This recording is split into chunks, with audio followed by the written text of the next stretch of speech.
Yeah, double guns. Hello, everybody. Welcome. Show us some TDs. And that's hopefully what we do all weekend long is if you're an over better, that's all you want to see. If you're an under better, this is a terrible name for this show. As always, my name AJ Ryder. Alongside me, my good buddy Tyler Cintron, who is currently in DFW right now, the airport, as he's doing business things, I guess. Yeah, we're at a fitness convention here in Dallas that I've been at since I left Vegas at 5 a.m. Tuesday morning. Not a whole lot of sleep, a lot of wine and dining, a lot of kissing babies and shaking hands. But we wouldn't miss this for the world. Oh, yeah, straight out of DFW. The dedication on this man, it's unreal. But so we like to normally start off the show by talking about what we did last weekend or bets that we just made. I'm going to bring something up right now that happened just less than 24 hours ago. And that's going to be, I'm going to pull it up because I came prepared today, guys. Tom Brady is a motherfucker. He had 1 total yard rushing. After having 3 and then taking the 2 knees, going down to 1. See, I've been so tired that I didn't even get a chance to process that is what it was. Exactly. That parlay was locked in place.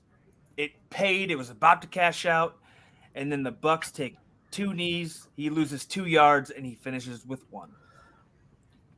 It's one of those where it's like, just come on, Bruce, put Blaine Gabbert in to take those knees. Come on, guy.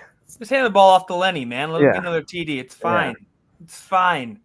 Fuck you, TB12. Gosh. So that's how my night ended yesterday. But, well, Tyler, how'd you do last weekend? Terrible. Probably the worst gambler on earth. I'm really holding up to my reputation as being the worst. 6-9 in college. However, I had games secured within the final 30 seconds that would have made it 9-6 if those teams would have held on. Actually, could have been 8-6-1 with a Texas push. But hey, that's why we gamble. The ups and downs of it. And then in the NFL, I think I hit 1 game, so 1 for 6 in the NFL.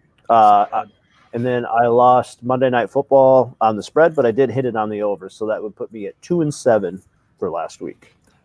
It's a solid week. Hey, being able to fade someone is a valuable resource. It is, and I always say it's a public service that I do. It's so generous of you. But while we're let's go to look who joined us for the first time on Show Us Your TDs, ladies and gentlemen. From DJ Nation. What's going on, peeps? What's going on? I heard you guys need some winners on here. Yes, we do. Help. You need some help. That's all right. That's what I'm here for. That's what I'm here for. Well, Shu, we were just kind of recapping last weekend, but do you bet a lot of college ball or no? Are you straight NFL? Yeah, college is my favorite. Yeah, college is my favorite. Oh, here we go then. We like that. We like that. Here we go then. Yep. Well, then let's just move on straight into it. No need to fuck around, right? Well, knowing us, there will be some fucking around. How bad later? So you guys watched last week, right? I was in AC all weekend, and I had a Saturday. I just cleaned up on the card. I mean, every game it was one of those days, right? You're just feeling good. You just hit everything. So I have a 17 college parlay. Let's hear it. Texas is my last leg. And I'm sitting there cashing. This is cash in the bank, and Texas blows that lead. That was brutal. Boomer. Brutal. Yeah, I was with you on that one. Oh, and then I hedged the whole game, so I'm betting moneyline Oklahoma live bet plus 360, plus 180 because this is all I have left, and I'm saying, all right, if they somehow blow this, so now at the end of the game, if they just kick that field goal, I win all my money line hedges and I win my parlay. So you had it. Guys score. You had it worse than I did then. Oh, brutal. Last Saturday speaking of parlays that just missed, last Saturday I put in a parlay for all FCS schools live on our show. 11 legs. I missed 1. It was plus Really? 127, 247 Damn. for $10, and Gardner Webb couldn't cover fucking 8.5 at home. Damn Gardner Webb. Fucking Gardner Webb. Fucking Gardner Webb. Holding that grudge for the rest of my life. That's for fucking sure. Am I allowed to smoke on the show? They're kids. It's fine. No, you cannot. No, this is a smoking-free show. So I've seen your picks the last few weeks. I mean, you've had some moments, but let's go. Let's get hot. Let's get. We started hot. We started hot. All September right. was fantastic. October is pretty rough. Yeah. I'm with you there on the college game though. I've done much better in college than I have the pros the last 2 weeks. So in our Twitter chat this morning, one of our boys came on and he was looking at the lines and he said, maybe we'll go over. I'm sure we'll go over this game, but the Georgia-Kentucky game. Yes. Which a lot of our horse racing people are into because we got our Kentucky boys. Kentucky. The Kentucky under-over for the game is how many points? What do you think it is? Have you guys seen it? It was 55, I want to say. No. The Kentucky team points. Team points, no. So just Kentucky team points under-over versus Georgia. Take a shot in the dark. What do you think it is? If Georgia 6.5. It's somewhere. I think it's like 7.5 or like 8 or something. It's something crazy low. Crazy low. I got to look that up now. That's wild. Yeah, look it up. That's because he put it on, and I said, just be careful of that because Georgia's going to win 31-6. Well, Georgia's only given up about 30 points the whole year. Defense is legit. Look, still 21.5. I don't have it. FanDuel doesn't have it. I bet Bovada. You don't have the team line? I'll try to look on mine. Bovada will. No, I just looked on FanDuel.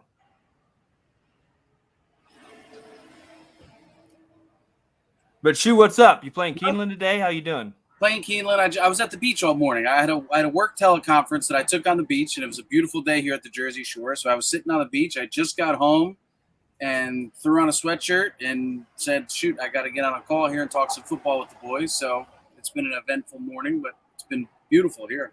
Yeah, well, thank you for taking time out of your busy day. Sounds like to come and join us. That's right. This motherfucker. Jeez. I got Swift trying to get me to go to Keeneland tomorrow. It's a 10-hour drive, man. He's like, come on, let's do it. It's a lot. 9.5 right now on Bovada for the 9.5. Is that wild? Under, right? Under's plus 115. The over is minus 150. That's a wild for college football. I mean, you guys watch a lot of college football. For just 9.5 points for a team total, that's wild. Yeah, especially a ranked team. Yeah, right. Good quality team, right? Like almost a top 10 team. Mm-hmm. Legit. Sitting out there at 11. Well, before we get to that one, because it's a little bit later in the day, we're doing that one. Anyone have anything going on tonight? Let's start tonight. Fuck it. Anyone looking at anything tonight? I know I am. I'm pretty sure you are, Tyler. You know what I'm looking at. So Syracuse has burned me the last 2 weeks. I took a money line against Florida State, and they would have actually covered the points. And then last week I had Wake -6, I had Wake -7. So overtime killed me, obviously. However, Syracuse beat Clemson. I know Kelly Bryant was at quarterback, but still, that team was loaded. Syracuse beat Clemson in the Carrier Dome last time they were there, and they always play them tough. And home dogs this season, plus the points, has really been a good play for me. So if I do get back to Vegas in time, I land literally as it kicks off, so maybe we'll get there a few early so I can throw a few skins on that one. I would take Syracuse plus 13.5 if I am able to play it. The orange. Okay. All right. That is our system play here on the show, and I'm with you too. Clemson is not Clemson. DJ Ukulele, whatever his name is, has been pretty much trash for them. Like, this is not – like, he's the one holding that team back, realistically. Because when you look at his lines and every single week, it seems like it's like you just need a spark back there. Clemson 0-6 last 6, 0-5 this year against the spread. Syracuse 7-1 in their last 8, 5-1 at home in their last 6 against the spread. Give me the points and the orange. Respectful. I avoid that game like the plague. So we got to play Fridays. That's kind of the big deal here on this show. It's Cuse does usually play them pretty tough.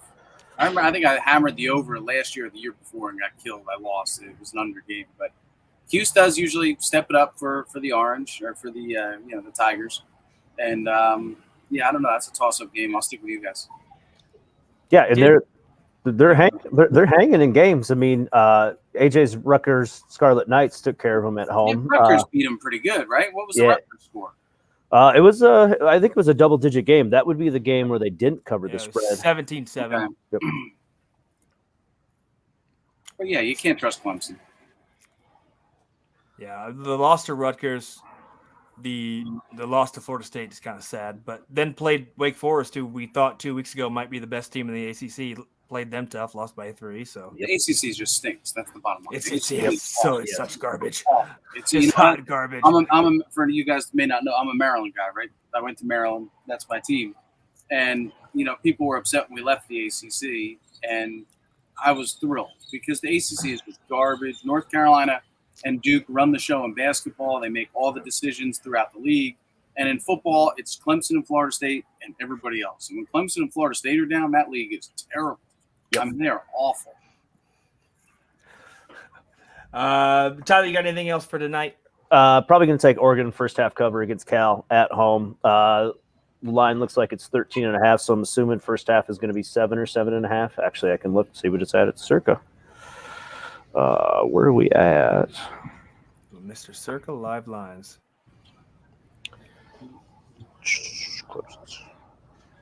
Yep, Oregon first half would be minus 7.5. That's the play that I would take there. I weirdly want to take Cal in the points. I don't know if I will. We shall see. I'm also going to take San Diego State on the road to cover 9.5, and which goes against everything we ever talk about with home dogs, especially on Fridays. So I will pay for that come tomorrow, but that's where I'm leaning right now. Nice. I would think Oregon takes care of business tonight. No, I think so too.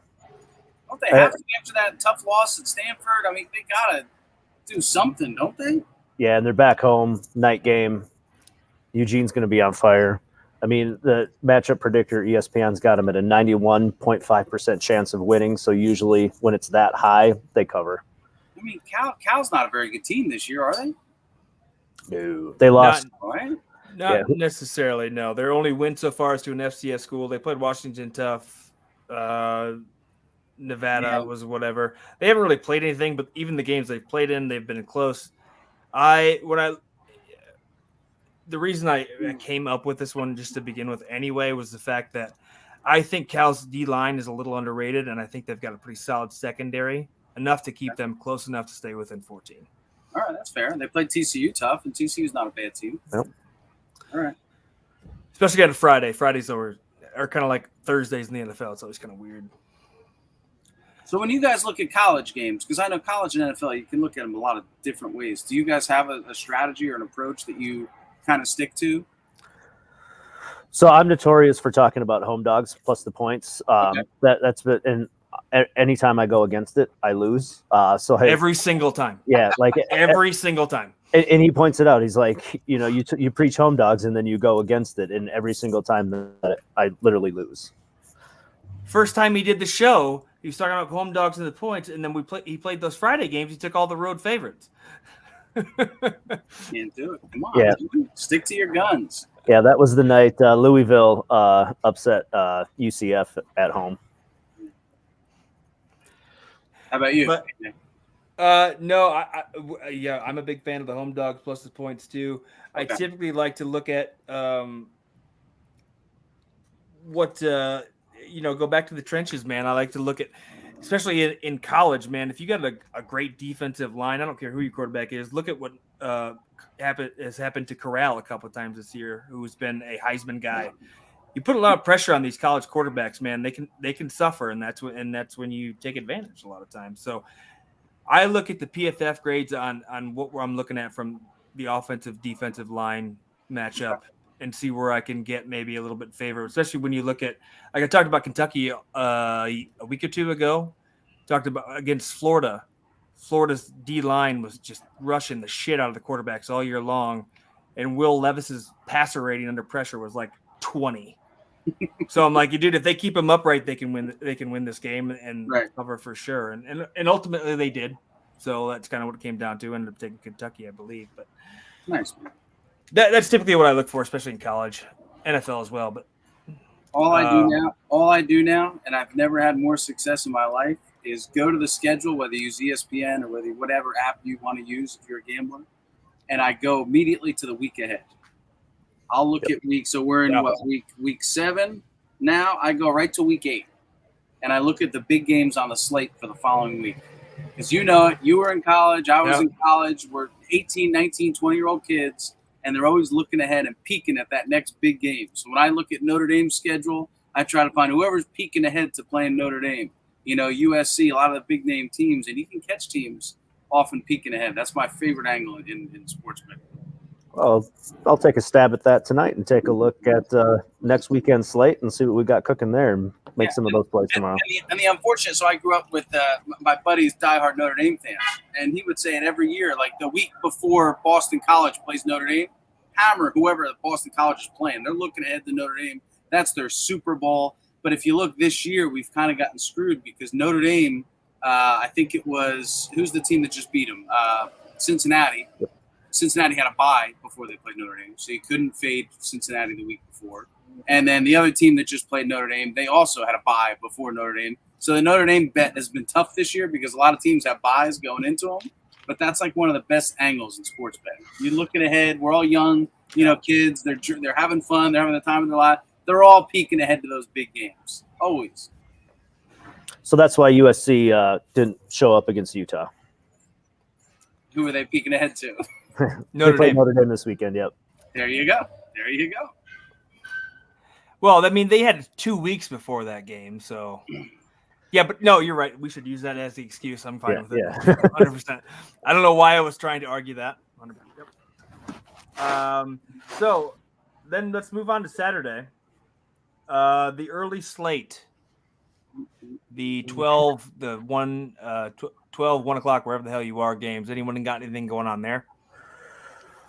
So home dog theory, I don't trust Indiana plus 4.5 against Michigan State, although Michigan State is susceptible to playing down against inferior opponents. So I'm probably going to stay away from that one.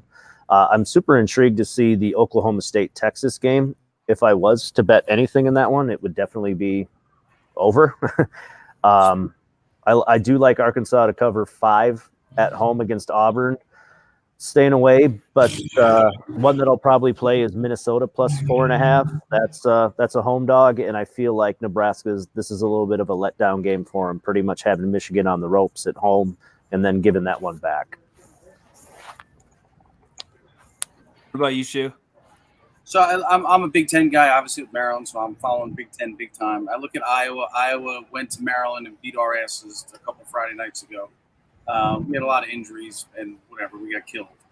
Then they have Penn State, that big game, right, last weekend. And now you talk about a little bit of a letdown game. I mean, I don't know how great Purdue can really play. I mean, Purdue's decent. That's a little bit of a rivalry game. So I'll give Purdue a big shot getting points on the road. Iowa's got – I know it's not a traditional Wisconsin team, but they got Wisconsin next week. This is kind of that little sandwich game where maybe Purdue could put up a big-time battle and be close. Late, I think they're getting, 13, I think? Or 11.5. Yep. Boom. Give me 11.5 with Purdue. Yeah, and I'm from Wisconsin, born and raised. My dog's name is Badger for the obvious reason. So obviously a down year for the Badgers, but that Iowa-Wisconsin game is always circled. Still a big game, yeah. Big game. I've seen so many times where Wisconsin's a top 10 team playing against an unranked Iowa team, and they lose. So we know what that rivalry game does just because of the physicality. I think, looking ahead, we'll get to it next week, but both have top 3 defenses in the country next weekend. So I can get with, that being a look-ahead game for Iowa, especially coming out that Penn State win. Yep, big time. Anything else, or is it my turn? It's your turn. Yeah, take the wheel. Shit, because guess what I'm going to do? Uh-oh. Fade me, because that's a great play. No, one more time. I'm going to ride Scarlet Knights in the birthplace of college football. I'm going against Northwestern, 2.5 on the road. Right up the road. Yeah. Hey, look, I've harped on this team for about 4 or 5 weeks now. Look, they just played the meat of that schedule. between Michigan, Ohio State, and then Michigan State. We come back now, going on the road to Northwestern. Northwestern's 1-4 against the spread. This is a massive drop in class as far as the competition they've faced the last 3 weeks. I mean, they're hungry for a win. I'm hungry for a win. They come out, they blow the doors off of the Wildcats.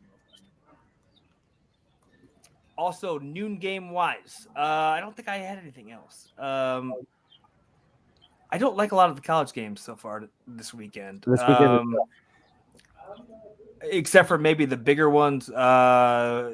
Early games, no. I don't got anything else until later in the afternoon, so we can move on. Let's move on to the 2:30, 3:30, that kind of middle day, the later kickoffs. And what do you got, Tyler? Georgia, first half, has covered the entire season for me, and I am not coming off it this week. Let me look at what it's at in the Circa. I really don't care what the number is. I'm going to take it just because it has treated me so well. And I think they've covered every game other than that backdoor touchdown that South Carolina had. We got it here. I got 13.5 at Bovada. Yep. I can see that being a 17-0 at half type game or like a 20-3 type game. It really doesn't matter who their quarterback is. I believe their defense is that good, and they can run the football, and they get chunks of yardage when they run the football. Yeah. It's been an absolute just every single time. Why not? Seriously, I'm going to write it now too. Shout out Dennis Trusty. Sorry, I was not looking at the chat at all.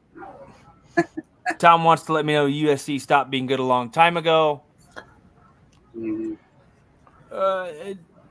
Jackson Dart's about to turn that program around. We all know that. Yeah, he is. So, big years ahead of us. Dennis wanted to point out, she like Purdue. You might want to bet lightly on Purdue. Over 14.5 at plus 120. Oh, just team points? Team total. Team total. Yeah. All right. It's a good call. 14.5? Yeah. I can see that. So that's not a bad bet. It's plus 120 too. So that way, even if Iowa pulls away late and you at least got those couple scores early and maybe they put up 17 or 20, and then if Iowa takes over late, that's not a bad bet. I like that. Yeah, shout out Dennis Trusty in the chat. What else did you have going on in the later games? Now, I'm looking at fading myself on the home dog theory. Kansas at home is getting 18.5 against Texas Tech, and I think Texas Tech bounces back after that ugly TCU loss and just runs the score up on them, unfortunately. Well, Kansas is pretty much garbage. Yeah. Like 0-4-1 against the spread. They're 1-4 overall. Who was their win? Probably an FCS school. Yeah. Yeah, that makes sense. Yep. I don't even know what that symbol is. South Dakota? Yep, South Dakota. Beat them by 3. Yeah. That team has no shot in any game ever. Yeah. I mean, the rest of the afternoon games are just tough. You know, Vatek is getting 5 points at home against Pitt, but Pitt can just score at will, it feels like. Kind of like Pitt a little bit, no? Yeah, I was thinking that too, but it goes against my home dog theory, so anytime I bet it, it loses, so I'm just going to stay away. Yeah, I like Pittsburgh. I mean, I like to, again, we talk about looking ahead to games. Well, who did Virginia Tech just play a big game against? Notre Dame. Notre Dame, so it's a little bit of a – I mean, they played huge. They only lost by, 3 or something? It was a close game. But this could be a little bit of a letdown, and I don't know who they have. Well, Pittsburgh has Clemson coming in on the 23rd, but I like Pitt. Pitt's a good team. They beat up on Tennessee, right? What was that score? Yeah, they beat Tennessee by 7 in Tennessee. I mean, I like Pitt. I would go with Pittsburgh. I don't think Virginia Tech's legit.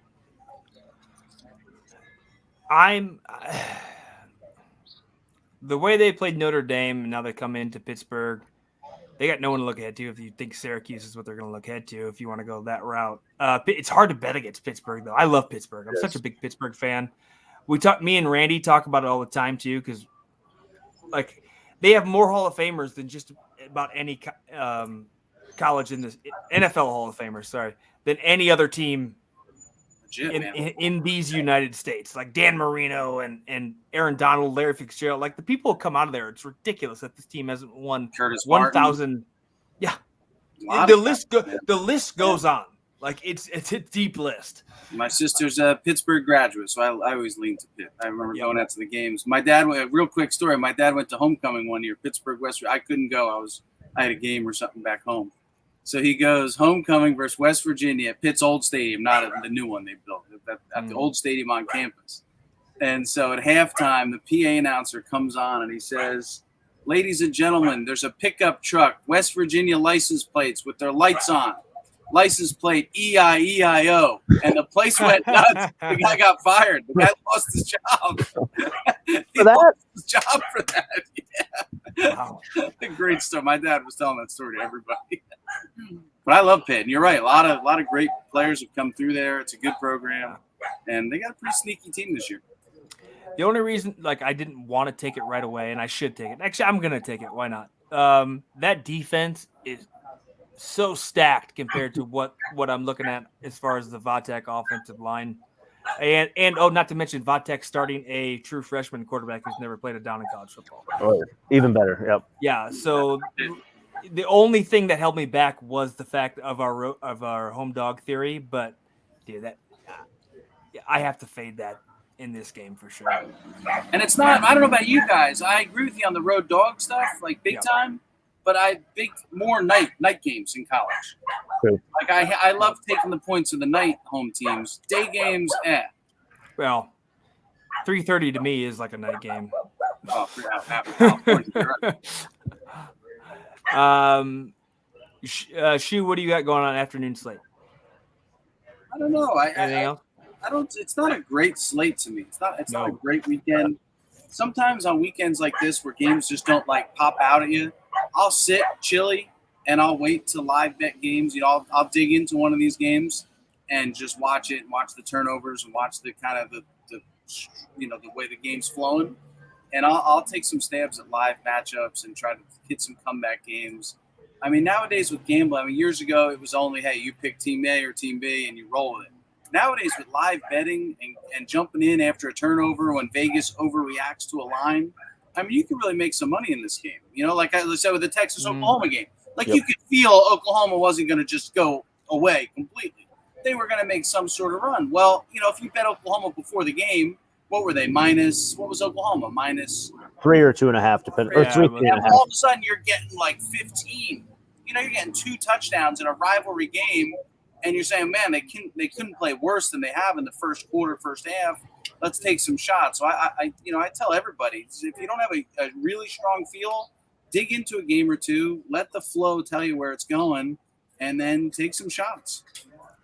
That's the other move too, is if you are at like 2.5 and you're just wanting to get rid of that hook, wait and see who wins the coin toss and gets the ball first, because that line will immediately move a point, the other way after the kickoff. So just take it then if that's what you're looking for too. That's always a and they overreact so much. You look at like horse racing. We overreact to the last running line of a horse. If the horse runs bad, well, he may not like the track condition that day. Something happened. He didn't get a good trip. But we overreact and you get better odds because the horse just ran bad. Same thing with football. You lose a coin toss, the other team goes right down the field and scores. All of a sudden, Vegas just like totally flips the script on the game. Like, relax a little bit, but get in there and take advantage of it. Well, look at the Colts against the Ravens the other day when Jonathan Taylor, after 2 minutes, goes 7-8 yards to the house. I don't remember what the line was right then and there, but you could have made massive money on the Ravens covering there too. It's wild. There's huge overreactions by Vegas. Yeah. I got the only other thing I'm looking at in the afternoon slate there. I'm going to go NIU at home -9 against Bowling Green. Of course you are. Yeah. What 100%. What game did you just pick? NIU -9 against Bowling Green. You have inside info? We got a couple of quarterback out. What do we got? I grew up 30 minutes from that place. There you go. So all right, okay. I know a lot. I know a lot about Northern Illinois football. The only loss they have against the spread. I'm writing this one down. So we're taking who? Northern Illinois. Northern Illinois. Okay. -9. Yep. And this is actually one I'm taking this one. I'm fading the public. Bowling Green's actually really good against the spread. They're 5-1, but Northern Illinois' only lost ATS is actually at Michigan, which it's Michigan. Like they shouldn't be in that game anyway. But I'm going to keep riding the Huskies, man, as long as I can. I'm jumping on that with you. Yeah, well, I'm sorry I wouldn't lose this. If you lose, I'm coming after you. That's it. It's fine. It's fine. The last time I took it on the show, it lost too. So we'll see. What are you guys doing with the Miami North Carolina game? Well, so I'm a Miami home. Well, not like a homer, but when I first started watching football was the early 2000s. So I'm a big Willis McGahee guy. I always wore 2 in football because of him. Love Sean Taylor, that era of Miami Hurricane football. So I've been burned by betting Miami this entire season. I took the last couple of weeks off. So if I had to play it, I would take Miami plus 7.5. Well, but then again, you don't know what North Carolina team's going to show up. Isn't it crazy? I mean, it's just a brutal. Those two teams had so much expectations going into the year. Yeah. And it's just been such shit. It's a shame. Right now, 73% of the tickets and 67% of the money on UNC. Ooh, maybe fade the public a little bit. Try that one out because I don't do that often. But if I do, I guess it's got to be with Miami, right? So the money, the bulk of the money's on UNC, you said? Yep. Interesting. And, of course, another one. Here you go, another one. This would have been a perfect time to hammer this game because you look at North Carolina's schedule. Who do they play next? Notre Dame. State. Notre Dame. Oh, no, sorry. Bye week, but they get a bye week in front of Notre Dame. I'll tell you what, people kill Notre Dame, and Notre Dame's overranked every single year. You look at their schedule. I mean, every team they play this year has a bye week before them. It's almost unbelievable. Crazy. Talk about having a terrible schedule. I mean, when teams can get 2 weeks to prepare for you, this is another one. North Carolina's going to get 2 weeks to prepare for Notre Dame. Cincinnati got 2 weeks to prepare for them. You said USC has a bye before them or no? Or had a bye? They had a bye. They have a bye this week. I've never seen anything like it. It's one of my favorite angles all college football season. And this year, Vegas is almost taking it away because of the scheduling. But I would still go. You were too public about it. They figured it out, and now everybody does because it's everybody. It's such a good bet. But I would go Miami then. I kind of like Miami. Yeah, I'm with you on Miami there too, actually. Which is hard to do because they're 1-4 against the spread this season, and probably even worse in the last 10 games. But yeah, I'm with you there. They gotta show up. They got the talent. They got kids. I mean, they got playmakers. They do, but they do not have the coaching staff. That's the unfortunate part of that team. Yeah. And I mean, it's almost hard to even figure out who they are right now because, okay, you got the loss to Alabama, which is Alabama. You beat App State, you lost to Michigan State, then you kick the shit out of Coastal Carolina, I think that is. And you lose to Virginia. No, they didn't beat No shot Miami beat Coastal Carolina. Sorry. Yeah. I just seen CC as the thing, so I had to take a guess. Yeah, Coastal Carolina's no way. Yeah, good point. Because that game was 69-0. You're right. Yeah, it's like they're in games, and it's weird. It's a hard team to bet. We got a lot of good football in the night slate. But the game that I want to watch is on SEC Network, so I won't be able to. So maybe me and Badger Dog swing by the Red Rock Casino and watch that one on the big screen. Which game's that? Ole Miss, Tennessee? Yeah, yep. So I jumped on the Ole Miss wagon preseason. Matt Corral is my quarterback crush, as I like to say, for this season. Very high on him as an NFL prospect. We both love Lane Kiffin, but it goes against my home dog theory. I think Tennessee's getting 2.5 or 3. The total's at 82. 83, I see right now. 83. I'm taking the over in that game just because I have to. What was it last week against Arkansas? Like 60 something, and they scored 108 or whatever it was. And Tennessee's offense has been just as good as any in the country these last couple of weeks. Those boys been putting up some points. That line scares me that it's only 2.5. I thought Ole Miss would have been favored by 7.5. To be honest with you. That seems like a really low line. My buddy's a big Tennessee guy, and he told me the week they played Pittsburgh to bet Pittsburgh because it's just not a great Tennessee team. I know they're at home. It's a night game. That's a fishy line to me. That's a fishy line. Yes, it is. I think Vegas is begging you to take Ole Miss, and you know when they do that, bet Tennessee. Yeah. Yep. I'm gonna take Tennessee. That line is to me, that line's out of whack. This is not a good Tennessee team in any way, shape, or form, and that line is begging you to take Ole Miss. The 50% of the tickets are on Tennessee. 82% of the money right now. This is where we talk about sharp money, right? You talk about sharp money. Everyone, like you said, that quarterback, they fall in love with him, right? They fall in love with points. They fall in love with highlights. Well, it's 2.5. Vegas is begging these people to take Ole Miss. The sharp money, I guarantee, is on Tennessee. No doubt. Well, yeah, I mean, that's a 30% different in the tickets and where the money is at. Yeah. I like that. I like that game a lot right now. And did you see the uniforms Tennessee wore last week? Yeah. Just wear them every fucking game. You'll never lose. Yep, they were great, and they played huge. That was part of my parlay. I had Tennessee in my parlay minus 10.5 last week. They killed them. I mean, jeez. Oh yeah, Tennessee was a big win for me last week as well. Fucking Texas. Fucking Texas. Fucking Texas. Boomer, Never baby, hit. Boomer Sooner. Just tackle the kid and kick the field goal. I win everything. They just say one guy, the linebacker, just like laid him. Like, see ya. Like, what are you doing? Oh God. Fucking Texas. Oh, shoot. Anything else, Tyler? Primetime? Oklahoma minus 13.5. I think they beat TCU pretty handily at home. Caleb Williams coming in last week. I know he's your guy now. He is a stud. He is. Stud. And I think this is where Oklahoma really gets going, and Oklahoma's known to start running the scores up on teams this time of year. And I think they've what is it? The horse they've circled the wagons, because they have the horse run out with them. I think that's where they're at now, and this Oklahoma team might just crush everybody until they hit the college football playoff. Yeah, I hate to admit it, but you might be right.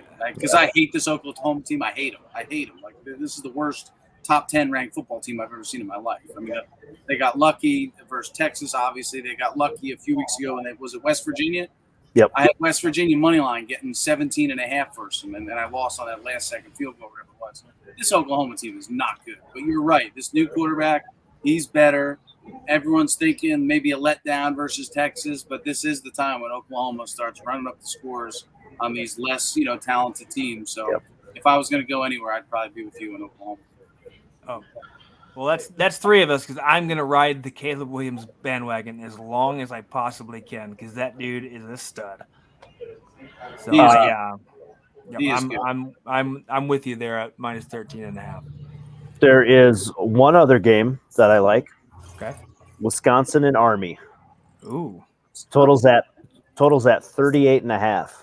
I am taking that under all day. Wisconsin wins that game 21-0.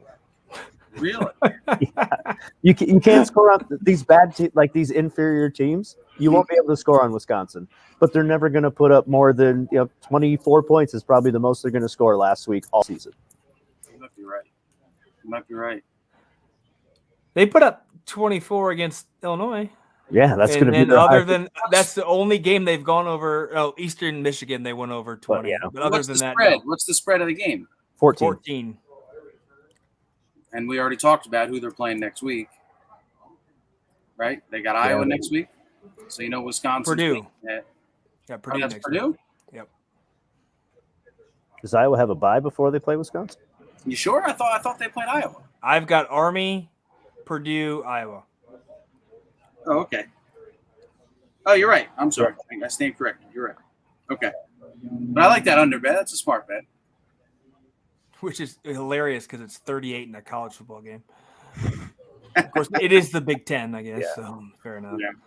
And then one line that really, really, really caught my attention is Washington being a 1.5 favorite at home against UCLA. UCLA, even money on the money line. I might take a look at that if the early morning treats me better than it did last week.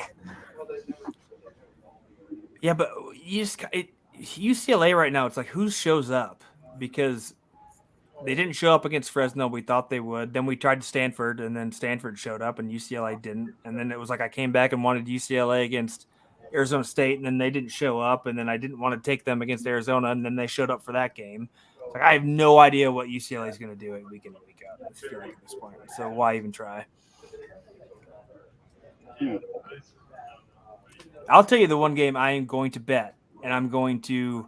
This was a play I made a couple of weeks ago, and do you remember what it is?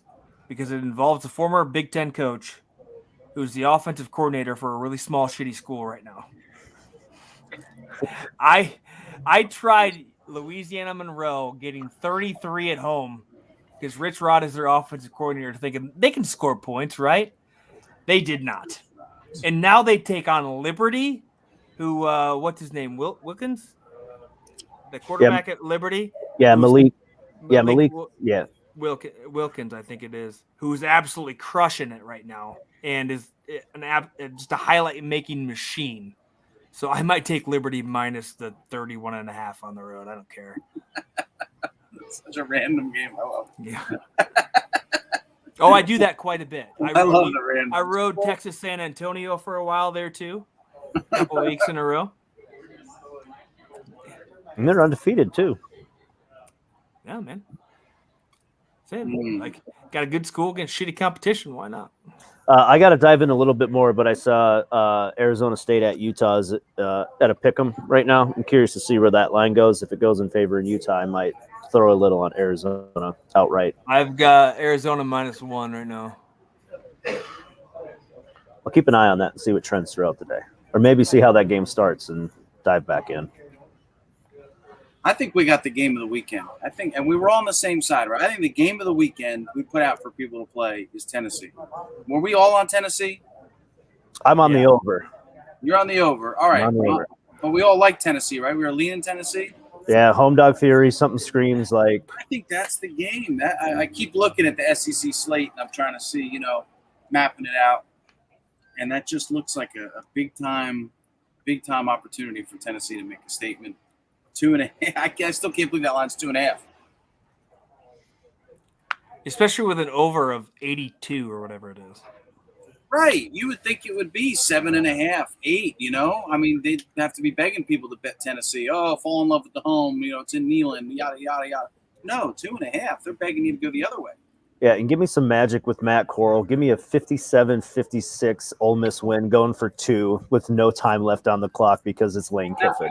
So you guys are big fans of Corral. I know Corral and Lane, they put up points. He runs that kind of open offense. Swifty, our buddy on Twitter, has a preseason Heisman bet on him. As do I. Plus 2,000. And I laughed at him. I said, this kid has no chance. There's no way. He's going to lose to Alabama, which he did. He's going to lose a couple, maybe one other game. But he really is something else. He's a good player.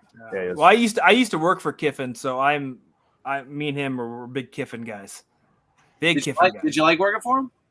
Yeah, he was, because I worked with him at USC. Okay. After he left, like the Raiders and Ole Miss and the whole thing that went down, and then he got fired from there. But he gets the locker room, man. Like when you sign up to play for him, he's a player's coach, and he's also an offensive just guru. So yeah, I like Kiffin a lot, but so I have to be objective. Give us a Kiffin story. There's got to be plenty of good Kiffin stories. Well, I told it last week, too. One of my favorite speeches we ever gave was the Stanford USC game. College game days there. It's a triple overtime game. We ended up losing. But at halftime, I never really put 2 and 2 together that Stanford Cardinal, their actual mascot was a tree. Right. So Kiffin's giving this halftime speech, and he just kind of gets like, he stumbles over it for a second at the very end. He's like, fuck it. Let's put these motherfuckers on that stupid ass tree bus and get them the fuck out of Los Angeles. That's great. That's great. I love it, man. He used to come down to the weight room all the time, work out, pretty much do the bare minimum I think I've seen any health club guy ever do. Like, we don't even have that smaller weights, but we've got the girls ones in there, and that's kind of what he would use, and just kind of hang out and wait for I just felt like he was waiting for the female athletes to come in a lot of the times too. Probably. Probably. Which, hey, I get it. So do we want to end the college conversation on me meeting O.J. Simpson at a tequila bar last week? Yes. Did you? That really happened? Absolutely. Damn, that's great. So I had an ex-girlfriend in town, living in Las Vegas. They just coming for the weekend. It is what it is. I am who I am, and I'm entirely okay with it. So there's this new tequila spot that opened up next to my place, and she just wanted a weekend out, so let's go do that. So we're sitting there, we're drinking, and we're at like a little lounge. So we're at one of those lounge high-rise tables, and I look to my left, and there's OJ, and I gave him that look like, that's OJ Simpson, and he kind of looked back at me like, goddamn right, it's OJ Simpson. So I kid you not, I went over and I got a picture with him, and I talked USC football for the next half hour with him. He wants Jack Del Rio to be the coach. He told me how he recruited Mark McGuire to USC. Like, we just talked shop for like a half hour, and it was absolutely awesome. But it wasn't awesome the next morning when I checked my bank statement. A $350 tab at the bar. I bought an Ole Miss long sleeve shirt and an Ole Miss hat. The long sleeve shirt did get delivered this week when I was gone. So guess we're riding that Ole Miss train pretty hard through the rest of the season here. It's hilarious you said that too, because when you sent me that, I was also not in the right state of mind, let's say. And you're like, I got Ole Miss gear. And I'm like, I got to get the visor. Yeah. So I went to Dick's Sporting Goods online and I bought the visor, which also showed up yesterday. Yeah, perfect. See? So we're going to be rocking a lot of Ole Miss gear tomorrow, even though we're going to bet Tennessee. Yeah. Tennessee's going to smoke them. Probably because of me. That's specifically my fault why Tennessee would win that game. Like, I'm surprised I didn't buy the Tennessee blackout jersey because that's what I really wanted. That was a great look. I saw that Saturday morning. I'm like, 10.5 for South Carolina. South Carolina's terrible. Let's go. Wear that every single game because you will never lose. No one who looks that good can lose a football game. I agree. I agree with you. Totally agree. How about controversial for a sec? How about the fact that they take Gruden off the Ring of Honor, or whatever they call it, down in Tampa, yet in Buffalo, OJ's still on the Ring of Honor. So I'm known as one of the biggest John Gruden fans on planet Earth, and I had a very salty, bitter week. I went through a flurry of emotions because I fell in love with him. The Tuck Rule game. I'm like 13 years old, sitting in my mom's basement. I'm like, who's this guy screaming and hollering and going nuts? And, rode him through Tampa Bay, followed him on every Monday Night Football game, Gruden's quarterback camp. When I moved back to Las Vegas last fall, everybody's like, you moved there because Gruden's the coach of the Raiders, didn't you? It's like, well, it wasn't the reason, but it definitely wasn't a detractor, right? So, yeah, I think I had 150 people send me the news articles, and it's like, what, you don't think I'm not already full aware of what's going on with him? Well, it doesn't take anything away from him as a coach. He was an outstanding, I agree, Hall of Fame level football coach. I mean, we're not talking about all these, we take these guys off the ring. So, I mean, I'm a Giant fan. I'm a diehard New York Giant fan. I mean, Lawrence Taylor was my favorite player growing up. Lawrence Taylor was my, hero. I got LT jersey still in my basement from when I was a kid. He's still in the Ring of Honor in Giants in the new shit MetLife Stadium. LT wasn't a class act. We get it. I mean, he did things with women. He did drugs. He did all that. But you can't take away his accomplishments on the football field. My God. I mean, John was a great football coach. Great coach. It's crazy. Yeah. Well, especially, too, they're doing Warren Sapp in that Ring of Honor, who has also had his fair share of legal troubles. Yeah. And then look at the two people that they just recently, Antonio Brown's been there for a while. And then also Richard Sherman, who also had his legal troubles just not that long ago. Yep. And I could rant all day about it. Yeah. I could go on all day about how, I don't condone anything that he said. I will say that we have all had private chats with our friends where we have, just let things fly that weren't meant to see a public eye.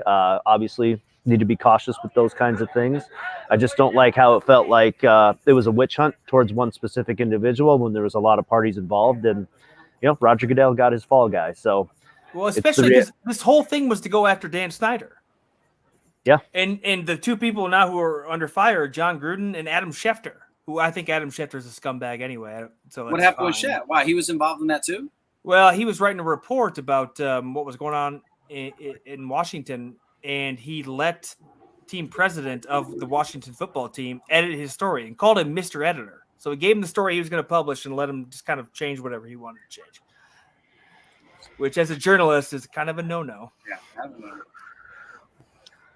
I don't know. I mean, That being said, what a segue to the NFL. To the NFL, baby. And we start in old London town very early in the morning at Tottenham Hotspur Stadium for the second week in a row. And I said it's a 9:30 game. We have to bet it. Miami -2.5 against Jacksonville. Does anybody have anything? And you better, because it's the only game going on at that time. You know, I would love to get up and say, this is going to be Jacksonville's first win, but Miami has a ton of talent on that football team. I think Brian Flores is an underrated coach. I think he hasn't gotten if he gets the right quarterback in that situation, they're going to actually be really, really good. But until they get that, they're going to be a little bit up and down. But Jacksonville this is technically a home game for them. I mean, the Cons love everything out there. They own one of the football clubs out that way. So it could technically be a home game for Jacksonville. It's a perfect spot for them to win one. I just don't see it. Nope. I'll go with the Jags. It is a home game. This game, they all know it means a lot to the owner, like you said. And Jacksonville, I don't have stats in front of me, but I feel like they always play well when they go to London. I mean, they play better. They've got more fans there than they do in Jacksonville. And Urban, with the whole last 2 weeks of his chaotic stuff, we're talking about coaches, right? There you go. Yeah. I mean, now I think he was able to at least get back in the locker room, hopefully, and try to restore some, credibility with the guys, where last week it was just such chaos. So I think Jacksonville plays a big game, and I think they probably do win the game. Look, I think we get lucky every single week because the entire world seems to want to think that Trevor Lawrence is already some sort of superstar that he is not. Right. Nowhere close.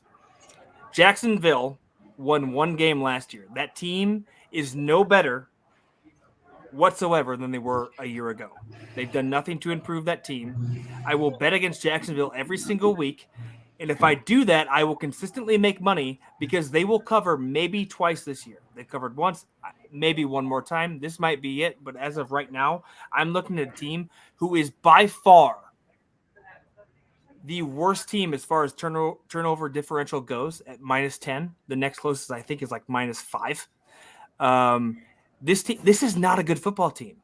The fact that they're even 3 points, getting 3 points, they should be getting somewhere closer to 7. Jacksonville's horrid. I will bet against them as long as I want. Last time I checked, Tua is still, I think, undefeated as a starter if you don't include the game that he went out of in Miami. Miami's still got a pretty solid defense. He's out, though, right? He's not playing, though, is he? I believe Tua is supposed to play this thing. Last time I checked. Oh, he is back starting? I believe. Are you 100% sure on that? Oh, all right, then that changes my pick. Yeah. Then that changes. I thought he was out. Yeah. I don't think Tua a fan. Yeah, Tua is not on the injury report. Jacoby is. If Jacoby was starting this game, we might have a different conversation. That's where I really thought that, so I apologize. Yeah. So if Tua is playing, I wouldn't bet Jackson. I wouldn't. Even though it is shocking, the Con, it's their home game. They'll probably play better. They'll probably hang in there in the first half. But if Tua is playing, I'll stick with the Fish. Well, they have done remarkably better the last 2 weeks or whatever it's been. At least they've scored points and been in games-ish. Oh, play better. Urban. Listen, Urban's a pretty egotistical mofo. I mean, he's gonna want to turn this around real quick. He doesn't want to get blown out. He knows it's his owner's home game. Jacksonville's going to put up a fight. They're not going to be – this isn't going to be a blowout by any means. Well, the problem with Urban is he's a college coach. He's not an NFL coach. If you want to turn around a program, he can go recruit somewhere back in college. If he's going to try to turn around an NFL program, that's not something he's ever going to be able to do. Are you recruiting him right now with the USC jersey on? Is that what you're trying? Yes, I very much am. Smart. Just come to LA, man. This NFL experiment has failed miserably. Let's move on. Bring it back. I know the guy. Quick story. So when he was recruiting Haskins, right, at Ohio State, now Haskins was committed to Maryland for almost a year before he decided to decommit and go to Ohio State. Okay. I met a guy at Gulfstream Park who knows the guy personally that gave Haskins the briefcase with $50,000. Does not surprise me. So we say he's a college coach. You're not exactly you're more of like an NFL coach and college rules. But so when it comes to USC, just get those duffel bags ready. They got now you can't. Sure. Now you can't. You've seen them before. Well, that's true now too. With all the name, image, likeness things, it's almost like on the university to partner with these places that are going to throw out money to high school students to Absurd, recruit. man. It's crazy. I mean, if Urban Meyer came back down, he's like, well, I'm going to partner with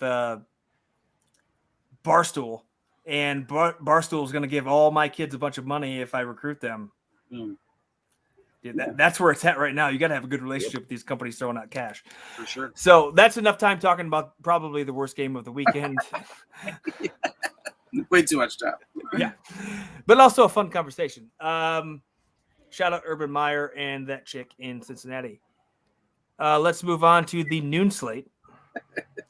Do we want to start off with probably the biggest rivalry in professional football? Yes, we do. Let's do it. All right. Well, the Packers. This line has moved quite a bit since it's opened. It was at 4.5. I see it now at 5.5. I've seen it at 6 also, I believe, on FanDuel and other places. What does everyone think about this game? Because this has got to be the highlight of the noon slate. So it's just going to boil down to, for me, can the Bears keep up offensively? Because Aaron Rodgers is back in his zone. He always plays well at Soldier Field. I can't imagine the Packers not getting out of there with at least a touchdown victory.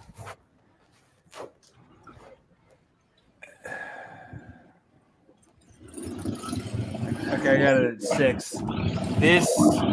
If this keeps moving. Ooh, hey now. 1374. What was that? Well, he's in the airport, and I believe the motorcycle or whatever that engine was. Yeah, that was me. That was the motorcycle. A lot of stuff going on out.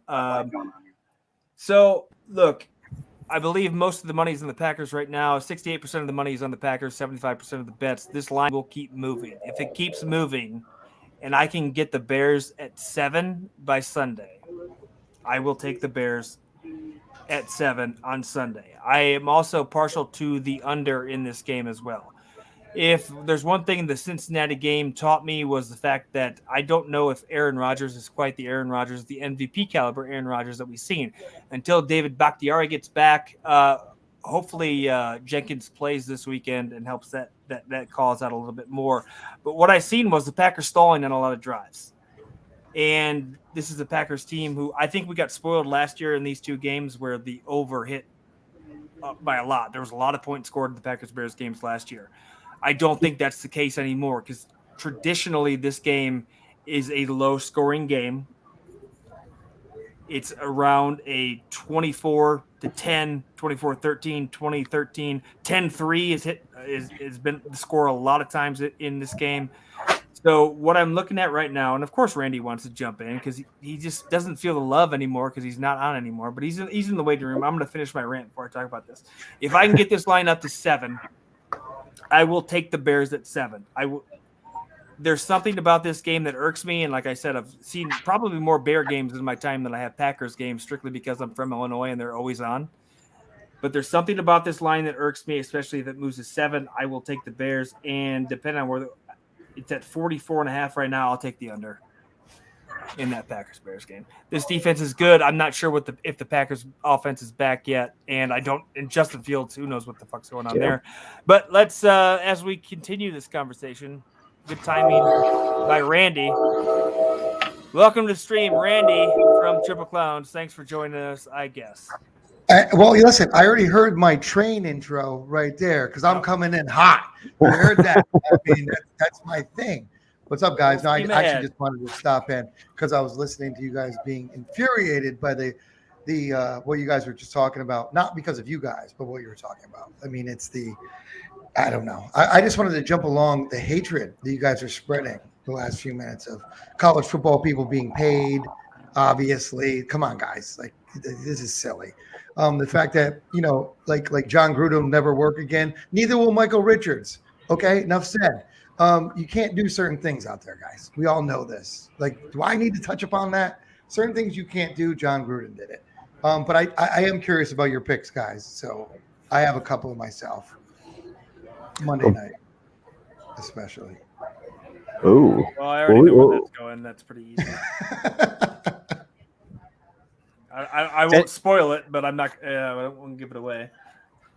And I'll go with Fields. I think Fields gets his moment. He's starting, right? We're going with Fields. Oh yeah, Fields is it for the here on out. I think this is Fields' coming out moment. I think he beats Aaron Rodgers, and I take Chicago money line. I'm not impressed with Green Bay.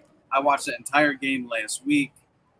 Aaron is Aaron. We get it, but I don't love the team around him. I really don't. Last 10 games, Aaron Rodgers and the Packers are 9-1 straight up, 17-3 in the last 20, and in his career, he's 20-5 against the Bears. And what percentage of the money is on Green Bay? Can you guys look that up? Yeah, I just said 68% of the money. Other way. Well, I mean, fade the public. I love it. I like it tonight. I told you, I went. I'm going Bears if I can get to 7. And you probably will get 7. You probably will. I won't touch money line because at the end of the day, it's just going to be a closer game than people probably expect. But. And Tyler, and nice to meet you, Tyler. I've never met you before, but nice to meet you. Likewise. I'm a fan of the show. I'm a fan of you, not AJ. But most people would be. Yeah, but you're in Vegas, right? I mean, Green Bay, Dallas, New England, they get more money than anybody, right? Yeah, and same with Kansas City. Kansas City, week in and week out, doesn't cover, and they get more money put on them than just about anybody, it feels like. Yeah. Which is pretty good for a shitty team. Yeah. Yeah, but that's a new thing with Kansas City. Before you could ride that train. They were like a Tennessee that never got love. Now they're getting super love. Buffalo, same thing. Buffalo's getting more than they deserve now. They're getting more points. But more than they deserve, though? A little bit. I mean, a little bit. They're trendy. You don't think? I think they're the real deal. No, of course. Okay, but you don't think they're 1 or 2 points higher in normal weeks now? Well, I think they kind of have to be because I think they've kind of established themselves as the number 1 contender, more so than Kansas City, especially Kansas City. Kansas City, I don't think Kansas City is going to do shit this year because of the defense. Yeah. And then you've got Tampa Bay, who until that defense shows up and shows me who they were against the Packers and the Chiefs in the Super Bowl last year, I'm not sold. Yeah. Well, no, I'm just saying the teams you always know, no matter what, every year they're going to take money. That's Green Bay, New England. Especially the Cowboys now. Pittsburgh. Yep. Pittsburgh, too. 14. Not so much. They're always going to take more money than they deserve. The Bears. Yeah. Do you have anything to the Packers-Bears game, Randy? I think you guys hit it right on the head. I think, AJ, you're right. I think it'll be closer. It's that division game. We all know how that goes. Packers aren't – I mean, they're the Packers, and the Bears are the Bears. So they'll win, but, I mean, I could see a late cover if it's 7. I wouldn't take – if you could give me 6.5 maybe, but that 7 scares me. I mean, I just think they could do a late cover there, the Bears. But I think Green Bay will beat them. I mean, look, they traditionally cover against the Bears. They traditionally cover against most people. They were 11-5 last year against the spread. This year, outside of the Saints game, they've covered every time. But I like where the money's at, and I like this line keep moving because I know the Bears, and I know they'll somehow sneak out like a somewhat close game. They'll either lose by 3 or they'll get blown out by 17. Yeah. It's the only if you give me the hook at 7.5, I'll take the Bears all day because I mean, late cover. I mean, get some balls. Take the Bears money line for crying out loud. Let's go. This kid's good. I'll tell you, I hate Ohio State football. I hate them. Ohio State is dog shit to me. They usually produce shit quarterbacks. This kid, I think Fields is going to be all right. I think he's going to be okay. Well, unfortunately, he's stuck with Matt Nagy for right now. So yeah. That hurts. All right, I'll make plays. Green Bay doesn't scare me. I like the Bears. Well, without Jari back there too as well, and you've got Kevin King and the rookie Eric Stokes. Eric Stokes has been okay so far as a rookie, but then again, we're talking about Kevin King on Allen Robinson. That's where I think the biggest matchup you're going to find that day is going to be, because Kevin King should have been gone a long time ago. And he's still there. Yes. And now he knows. Yes. And now you've got the Bears with the addition of the deep ball on Kevin King, who doesn't want to ever cover that. It seems so. Yeah, Justin Fields versus Joe Barry is the X factor. If they can get after him the way the Browns did a couple weeks ago, different story. But that pass rush is going to be absolutely key. Did this line open up at 4.5? Am I reading this? 4.5. Yep, 4.5. And wow, a lot of money going on Green Bay. That actually makes me think, like, what do they know? Yeah, shoot, that's not a bad play. I mean, what do they know? 4.5. That's what I'm saying. I'm a Packers fan. I'm gonna take the Bears probably, and I'm gonna take the under. I don't care where it's at. No, on the money the points. The points. No, I never take the points with the Bears. Shoe eats NFL turf. Listen, take the stand. Go with the Bears. I'm telling you, the Bears. And you want the chalk, the easy chalk. You want the halftime go to bed game. The halftime go to bed game is Indianapolis going to Houston. Ooh, I love Indy, this. Take Indy. Lay the 10, lay 20, do the alternate odds, lay 28, do whatever you want to do. Go to bed at halftime. Well, I hate to break it to you, but at Lucas Oil, it is artificial, not turf. So does that taste different? It's not real. It's not real. It's not real. It's not real turf. The rubber. It's not real turf. The rubber. You can eat that. That's good. You like Houston? Okay. I have a weird relationship. If Tyrod Taylor was in this game, the line wouldn't be at 10, but I would be all over the Texans. I might not touch this game just because look at what the first rookie quarterback to ever actually give Bill a run for his money, like ever, somehow was David Mills. So that being said, does he continue that? Because look, I can excuse the Bills' loss. I can excuse the Panthers' loss. Panthers are kind of good, I guess. And then they stayed within 10 of the Browns. The Browns ain't any better than the Colts are by like a lot. I want to get some more points on this. I'd like to see where this line goes.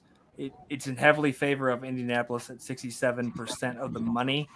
If I can get 10.5, I might go there. If I can get 11, I'll definitely go there. But I've rode the Colts this whole year, and every time I rode them against the Rams, I rode them last week. But what? It's not. Are the Colts world beaters? No. I mean, they could stay within this. I don't know. I'm a big Frank guy, so I think Frank's going to rally around that game. I know there's no moral victories in the NFL, but they played great versus Baltimore on the road in a really tough place to play. Yep. They had a bad taste in their mouth. They get a short week. They come back. I think they take care of business. And because honestly, let's look at it. You look at like the hungry dog, right? If they lose this game, their season might be over. I mean, but I mean that tough of a game on short rest. Yeah, that's almost better, right? Because you come off a bad, like you got that bad taste in your mouth all week. You want a short week. Get me back out there. Let's fucking go. I think they go and just take care of business. I think opens up the playbook and they come out and just steamroll. Carson Wentz can't wait to get out there and get hurt again. Wait, what's the big angle when it comes to 10 points? Is it a road dog, 10 points in your own division? It's like automatic. It's like 90%. This isn't a road dog, but do you guys feel like that 10-point line in the same division, it's too much? It's like the Bears and Packers. Do you think that line's too much because it's a division game? We're talking Colts, right? Huh? Road dog. Colts are at home. Tennessee or Texans are getting 10. It's a road dog. But he's just saying 10 points interdivision, which I get. I understand. Interdivision. But it's just such a I think it's the road. I think it's the home favorite. If it's 10, it's like automatic. But team. Yeah, but does those road dogs have Dave Mills at quarterback all the time? Because no, probably that's why they're 10-point underdogs. I don't know. I mean, can the Colts be favored by 10 over anyone? It's like it's the NFL, right? The only thing I actually like the Colts here. So do I. Yeah. Fuck. Well, I like the dude. Look, okay. Dave Mills came in against the Panthers, did not play that bad. Got his ass kicked by Buffalo. Everyone is getting their ass kicked by Buffalo. He comes in, he plays Bill, and plays very well.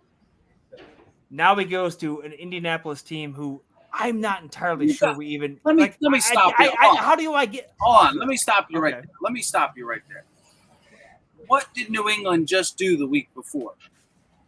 You're saying they played good against Bill. Yeah. They just came out of their Super Bowl versus Tom Brady and Tampa on prime time. That was a hangover game. I would give a lot less credit to Houston's effort there than I would say New England came in asleep and then woke up at halftime and decided to play football again. That doesn't happen this week. They get a hungry Indy team from the start. See ya. Good night. Right. And Indianapolis does have a loaded roster. They got a lot of. Indianapolis is a better team. Are they 10 points better? Probably. 24. I don't know. 24 points better. For those listening, alternate line, Indy minus 19.5. Take it to the hoop. AJ's a closet Texan fan. We all know this. It's odd, but he is. Dude, I'm a closet Texan fan when Tyrod Taylor's playing. Okay, so there is a possibility they get TY back also on Sunday, which obviously helps that cause immensely. But I don't know. There's something about the Texans who somehow find a way to play in games, even when David Mills comes in and starts, obviously outside of Buffalo. But everything wants me to take the Colts minus 10, but I might stay away from it entirely. Yeah, I take the over 43, actually. Tyler knows. Tyler's going to be on Indianapolis. Right, Tyler? Yeah. At home, I think that offense can get clicking at any time. I love Jonathan Taylor. Obviously, big Mike Pittman out there on the outside, former Trojan. I think he's getting ready to break out too. I think once those pieces come together with Carson, I think that team is going to start winning a lot of games. And that division stinks. Does Wentz even like Pittman, though? He wouldn't give him up the number. Oh, that's right. I forgot about that. He's still wearing Carson Wentz's number. Why would he throw to him? It's true. So, I mean, Carson threw for 400 yards last week. They're in. Yep. And I hammered that over too. Yeah, hammered it. I like the Colts so much. I have a Colts jersey that I'm probably gonna wear tomorrow when we do our show. I mean, I get it, and I've won money off them so far this year. Something about the Texans scares me here. But anyway, all right. So everyone's on the Colts except for me. I probably would just stay away. Colts, and by the way, the Colts are taking all the money, AJ. 63% of the money is going towards the Colts. And it also scares me again. That's all shoe money, though. He put like $1 million. Oh my. He moved the line to 24 too. That's the worst part. All right, let's move on to another weird line move that's earlier on in the day, and that is the LA Rams going to New York. This line was at 10. It dropped to 8 on FanDuel just a couple hours ago. Yeah, and line move, and I know where you're going to go already, so you don't even. Yeah, I think everybody knows that I am not a secret Rams fan. Everybody knows that I'm in love with Sean McVay, and obviously now that Gruden has exited the NFL probably forever. Sean McVay is going to be my coach crush. He's my guy. But I look at this game, and it's that Pacific time zone team going to an early kickoff on the East Coast. A lot of times these are trap type games. I don't think LA is going to lose this game. However, the Giants might keep this one tight. I got to keep an eye on it and see who's in and who's out. I saw Aaron Donald's questionable. If he goes, that's obviously going to have an impact on it. I don't know if Danny Dimes is going to play. If Danny Dimes is out, I'm assuming the line's going to jump heavily in favor of LA. So this is one that I'm going to keep an eye on, and I will still probably take the Rams to cover whatever number it closes at. Yeah. Well, it started at 6.5. The line moved. It was at 10. It was at 10. There was a rumor that Daniel Jones was going to be active. It dropped to 9. And everywhere else except for FanDuel, it has gone back up to 9 or 10. But didn't it start at 6.5, which is ridiculous? Well, on Tuesday. But so 91% of the money that I see, AJ, is going towards the Rams. That is the most ridiculous thing in the world. 91. Where are you seeing that? I'm looking at it right here from the movement on Vegas Insider. I'm looking at. I've got 91% of the money. I've got 66.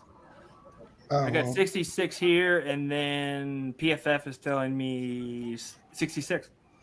Well, that's the trend one, so maybe it's like right now it opened, but it says 91 here, which makes sense. That might be a specific sports book too, though. I don't know. I've never used those ones. Either way, all the money's on the Rams. I'm a diehard Giant fan, right? And I've made money over the past 5 years just betting against the Giants every week because they've been so awful.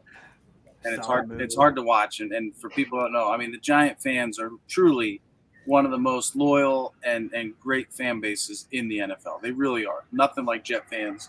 Classy. They support the team through and through. I really thought we were going to beat Dallas last week, and then the paramedics came out, and the game ended pretty abruptly after Saquon and Danny went out. I think they'll play better. If Jones plays, obviously that's a really good sign. I'm not worried about Saquon being out because I could care less. I was never a big Saquon fan.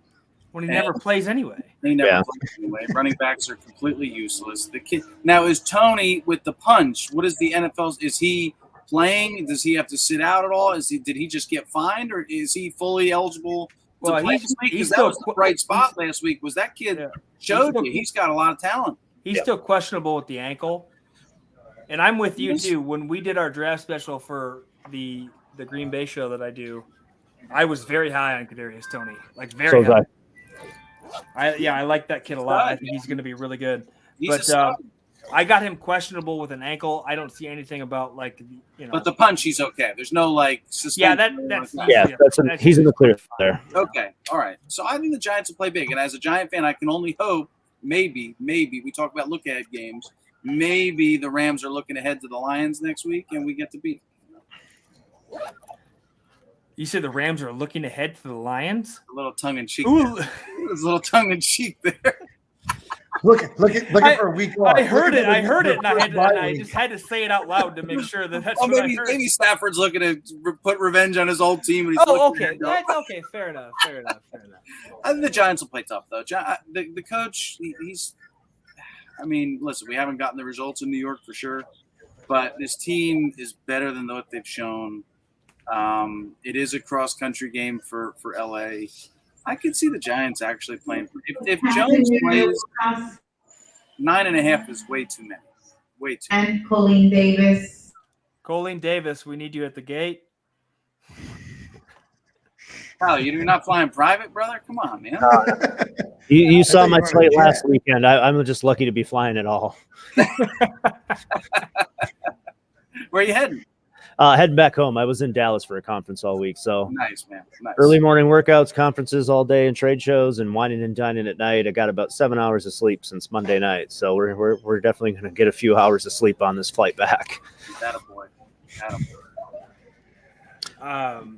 So I was looking at this game and trying to figure out whether 10 was too much. And then as I'm looking at my FanDuel Sportsbook app, it dropped to 8. And I immediately was like, yep, I'm taking that. And that is the bet I'm going to make, is going to be the Rams -8. I don't care if Daniel Jones is back at all. Like, he doesn't scare me whatsoever. I mean, your whole entire receiving core is banged up right now and questionable between Shepard, Galladay, and Kadarius Toney. Galladay's doubtful, so he's not even going to play. Yeah, I was just going to say, I think their wideouts are banged up. Yeah, so you can bring Daniel Jones back and give me the 2-point bump. Sure. Fuck yeah, I'll take that all day long. I've already made my bet on that one. Yeah. That's to me, that's a trap game. I'd stay away from it just because I feel like it's a weird trap game. I would buy to 7. I don't mind the 8 with you, AJ. I would probably, if I was going to gun to head, I'd buy to the 7 and, go to war with that. But it seems like a trap game. The Rams should kill him. No, they should. I'm still waiting for the Daniel Jones rushing prop then to come up now that he's back. If it's in the 20s, I'm taking it. The over or under? The over. Yeah, but now with the concussion, you're going to be worried he's not going to want it. It is. Dude, he can run on a concussion. Yeah. He's going to think twice. He might get disoriented and then try to run more. That is one of my great favorites. angle. He's a good athlete, man. Those rushing props. The game I went to. What game was it? The Falcon game. The under-over for him was like 27.5 yards. I said, it's the easiest bet in the world. Every week they put it in the mid-20s or like crazy. 20s, and it's like, dude, he hits it 4 out of 5 times. Yeah, first quarter, you go to bed. I mean, I agree usually, but now the concussion would worry me. Because now, is he going to run? Is he going to roll? He might be trained right now to throw it away rather than run. No, imagine this, though. He forgets where he drops back, forgets what he's doing, and like, oh, shit, and just takes off. He might run the wrong way, though. Shoot. All right, I probably got to jump in 5 or so here. So if you want to keep diving in, we can dive into one more game. I'll throw the rest of my picks out, and then give us your best game. What's your best game, Tyler? There's no such thing for me anymore. I've been getting my butt kicked in the NFL, but the one that jumped out the most to me is over 51.5 with the Chargers and Ravens. Both teams are known to put up a lot of points. That feels unusually low, so I'm going to keep my eye on the weather because it is in Baltimore. But you can't tell me that at least one of those teams is going to score 35 points and the other one's not going to score under 20.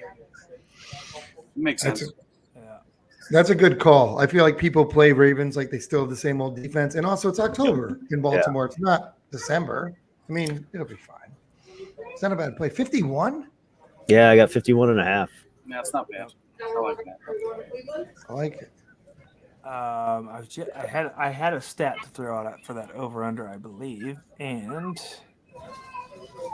I think the Baltimore total has gone over in 14 of the last 20 Baltimore Ravens games. Over's taking all the money right now. I'll tell you that. 64. I got 64. Yeah, I have 73, but yeah, it's taking it all. It went from 48 to 51.5. Wow, you could have got it at 48. Jesus. Yeah. Well, if we're on that game, do you want to talk about one more that you got, or just finish out what else you got before you got to jump? The weather's great, by the way. 67 degrees and sunny. Spite bet, I'm taking the Chiefs -7 this weekend. I'm not very happy with the Washington football team currently. I don't care that the Chiefs never cover. I need something joyous to come out of that situation for me.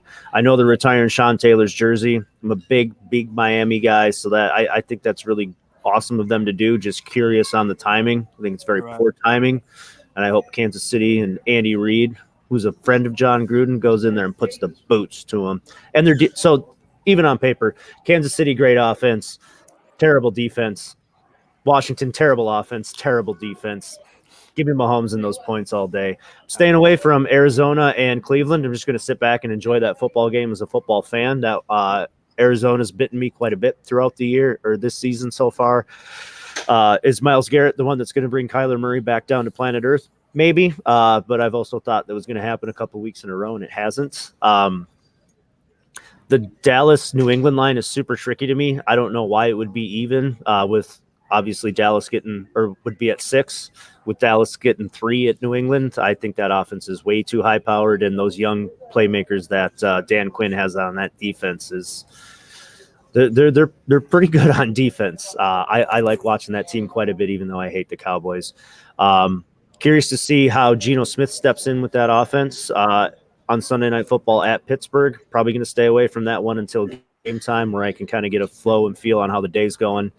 And then my guy OJ, I'm going to take the Bills to cover on Monday Night Football. I think they are head and shoulders above of a lot of football teams, and I don't think Tennessee's defense is really going to do anything at all against that offense. The Bills might score 40 again on that defense. Such a bad pick.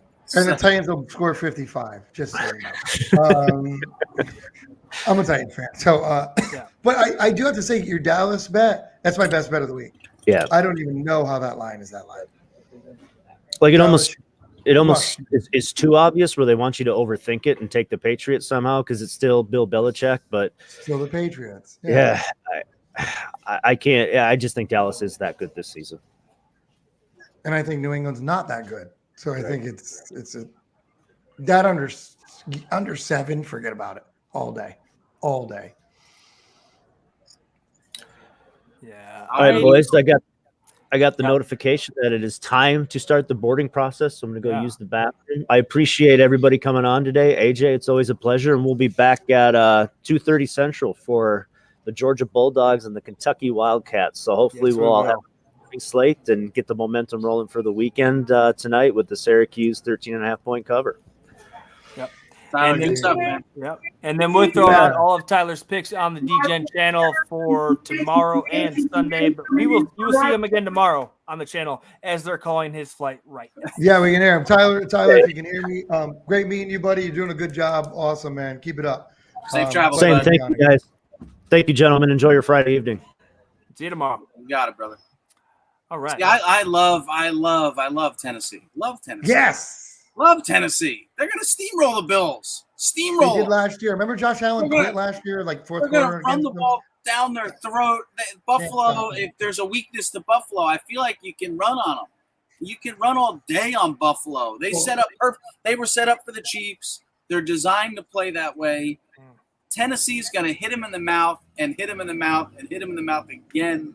Take Tennessee money line. They're winning the game outright.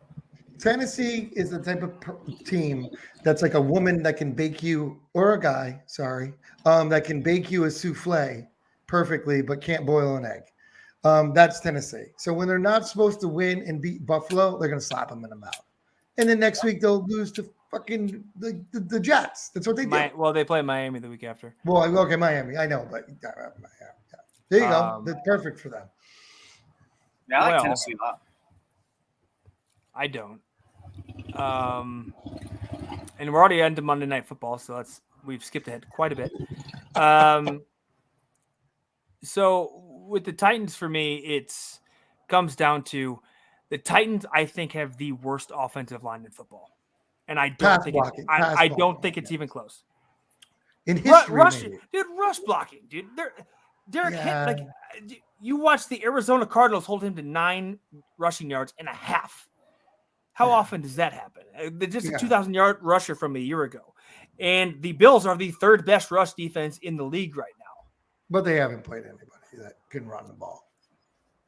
Dude, I'm telling you, Buffalo's for real. It's a Monday Night Football game, so it's also – if this was Sunday at noon or 3 o'clock, sure. It makes me question it because it's on Monday Night Football. That's the only thing that concerns me. But I think the Bills are for real. The Titans have the worst offensive line of football, a terrible defense, and Josh Allen is absolutely on fire right now. 5.5. God, it just scares me. The rest of the world is going to be on the Bills. And you know how I do love. And you know how I do love Derrick Henry. This will be the exception to the rule, maybe, but I might just stay away from it. I think wait for the money line because I think last year, let's not forget about last year. Now that I follow this thing, I says Josh Allen benched himself basically in the fourth quarter. Like he didn't want any part to do with that bad defense. We beat him up. Simmons will beat him up again. He's not a warrior. This defense, and when we run the ball down their throat the whole game, they haven't seen a running back like Derrick Henry. Well, they had before. Well, yeah, and he ran all over them. Yeah, that was even that Titans defense was so. That was a Tuesday night game, by the way. Tuesday night. It just sets up. It sets up for Tennessee. It really does. They're sitting at home waiting for this team. Buffalo's been reading the press clippings all week on how great they are. They finally slayed Buffalo. They're going to get the AFC Championship game at home. Oh, we'll see you in January for that big game against the Chiefs at home now. And here comes Tennessee just sitting there at home, and Derrick Henry's going to be flexing the entire game, running over people. I like Tennessee a lot. I'll say this. If Tennessee covers and or wins, I don't think it's on Derrick Henry. I think it'll be on Ryan Tannehill. Okay. Buffalo's got 2 pretty weak corners right now. Outside of that rush defense is very solid. They've got their safeties are fairly average. I think it's going to be on Tannehill and A.J. Brown. Derrick Henry will probably get 80 to 100 yards. Like, that's what he does. Like, let's be real. Let's not forget, too, this is a Buffalo team that lost at home to Pittsburgh the first week of the year. They blew a lead, lost to Pittsburgh. They beat who? They beat the Jets. Who have they beaten? I mean, they haven't played. No, they haven't played the Jets. They beat Buffalo or the Chicago team that stinks. No. They went and beat They didn't play Chicago. Chicago. That was nice. The Bills? No. That's preseason. They lost to Steelers week 1. Steelers kicked the shit out of the Dolphins, beat the shit out of Washington, beat the shit out of the Texans, who were terrible. Wow, that's impressive. And then beat the shit out of Kansas City. Right. So that was their Super Bowl last week. All under 500 teams, I believe, correct? They haven't beat a 500 team, have they? Well, Kansas City. Kansas City's not 500. They're 2-3. Buffalo. under Has 500. Buffalo beat a 500 team? Washington, Miami, Yeah. No. Pittsburgh. No. No. Thank you.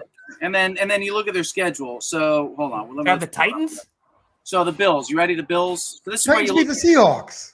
This is schedule handicapping. You ready? Yeah, because Schedule what are the handicap. Seahawks? 2-3, 3-2. 3-2. Ooh, 500. oh, wow. They get the Dolphins at home next week. They're going to beat them. They get the Jaguars the week after that. They're going to beat them. They get the Jets. They're going to beat them. They get the Colts at home. They could easily win that. This is the game that sets up for Tennessee. What's the over-under on Tannehill's rushing yards? There's the one for you, AJ. If Ooh, it's I like over, that. Yeah, that's a good one. I like that. It's yeah. probably what, 23.5 or something? Or maybe Well, and he runs for his life. Might not be out. And he runs for his life. That's a good. I like that one. Let's check that out. Player rushing yards. Let's see. No, there's nothing up for Tannehill yet. Not yet. That could be a Not good that one. I see. That could be a really good bet. But I like Tennessee. I think Tennessee flexes their muscle. And It's the kind of game they win, and then they'll lose to somebody shitty. That's what it the is. general public will be still riding that wave from last week, betting Buffalo. Yeah. Tannehill's rushed for 17, 27, 56, 9, and 21. If it's anything in the teens, I'd take it. Oh yeah. If you get to the 20s, I'm no for it. Simply because he's going to be running for his life most of the time, and he's a good athlete. So. Yeah. All right. What other games we got? Okay. Well, Dennis tried to call me out saying everyone he knows is on the Bills when 87% of them, or is on the Titans when 87% of the money is on the Bills. So Well, he doesn't. He knows those 13%. yeah. So don't tell me to shut up and learn, Dennis. Why don't you Sharp pay money. attention? Yeah, Like, what the sharp fuck money. are you talking about? Sharp money is going to be on Tennessee. Right now, no one is. So sharps or anybody. But Because I haven't bet. yeah, because Shua's not putting his bet yet. They All haven't right, listened to the show. let's go back. There is one game in the news slate that I actually really like it a lot, and it's going to be an NFC North opponent for the Green Bay Packers. I'm going to ride the Vikings heavy here against the Panthers. I like that. And yeah, so Vikings, they're not great against the spread, but right now the Vikings and Panthers are number 2 and number 3 in the NFL in total sacks. Vikings are number 2 in quarterback pressures and number 1 in quarterback hurries. In the Panthers' last 2 losses, Darnold was sacked 8 times. He was only sacked 5 times in their 3 wins prior. His QBR drops dramatically when he's under pressure, and he's thrown 5 picks when that's happened in the last 2 games. Outside of the first half of the Cincinnati game in Week 1, the Vikings have been relatively good at protecting Kirk Cousins. I'm all over -2.5 with the Vikings here on the road. And the Panthers are getting 69% of the money, so that just I love that. So I'm all over the Vikings here. And I want to say, AJ, real quick, because I do stand corrected. The Titans, I don't think have beaten a 500 team as well. Thank So you. I got to give you credit when I can. It doesn't happen much. I like the Vikings there too, AJ. Same kind of reasons you said, but I do think the Vikings are just a better team. And I think, what is it, 2.5? Are you getting 2.5 on yours? 2.5. Yeah. 2.5. I mean, they might as well, 2.5 is 2.5. So if it went up to 3.5, I'd be a little, but 2.5, I like it. Well, the Panthers have come down to earth very fast in the last 2 weeks, playing 2 NFC East opponents who, if we remember a year ago, was the absolute laughingstock of the NFL.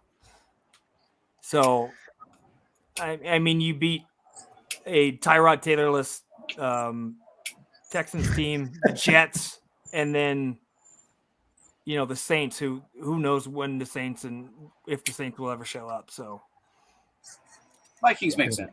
Vikings make a lot of sense. The only thing that scares me is they get Dallas at home next week, Sunday Night Football. But I think they'll take care of business. Yeah. No, I mean, it's a good bet. It's a good bet. You're not on your boy because I'm riding against the Denver train with Teddy Dirty Water. I only say that because we have a town called we call it Dirty Water in Connecticut, and it's like something like Bridgewater. You're not riding. That's an afternoon game. I hadn't gotten there yet. Oh, sorry. We went to Monday night. Yeah, I know. Well, I was going to try to go back to the afternoon games because there's only one more I was going to talk about, and Tyler mentioned it too. He was taking KC laying the points. I'm taking the over at 54.5 because these might be two of the worst defenses in all of football. The only difference is Washington at least has a decent pass rush, but Kansas City's defense is just fucking terrible.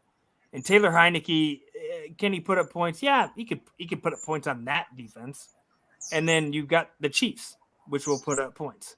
They could put up 35-40. All I need the Washington football team to do is score 2 touchdowns on the worst defense in football. I'm leaning heavy on the over there.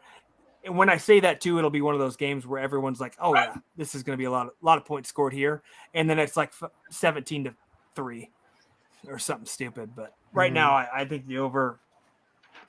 I don't think either team is really that good, Chiefs included. I don't see much from them to really think that they're the Chiefs we've known for the past 2 or 3 years. What's your over-under on that? What is it, 54.5? 54. Both defenses have, in their 10 games combined, in 8 of those games, they've given up over 30 points to the opposing team, except for one of those. And then the other game, the 9th game there, they gave up 29. Yeah, the only game that was held to a low score was Washington's opener against the Chargers. It was like 20-17. All right. And the over is 4 or 5 in the last Chiefs games, 5 or 6 in the last Washington football team games. Makes sense. Yep. Yeah. So do you want to move on to Denver? Because we can talk about Denver. No, I just wanted to know if you were on that. I thought you were just giving your one game there. Sorry. Well, that was like the last noon game. We can move on to the other ones. There's not much left. Yeah, go to Denver. I'm putting in a pick 5 at Keeneland, so I'm just. Oh yeah, I've totally neglected what I was doing also in racing. I forgot my all turf pick 3 at Keeneland, and the first race, the 4 Wars won the race on it. So I missed it. But I'm alive. I went on. So. All right, so we'll finish this up quick. Dennis thinks the Saints are a fantastic football team, which is a bold statement. All right. Dennis started drinking tequila and Pepsi early today. Yeah, Dennis is hammered. He's at work. I think he said he was at work too. So yeah, he's hammered.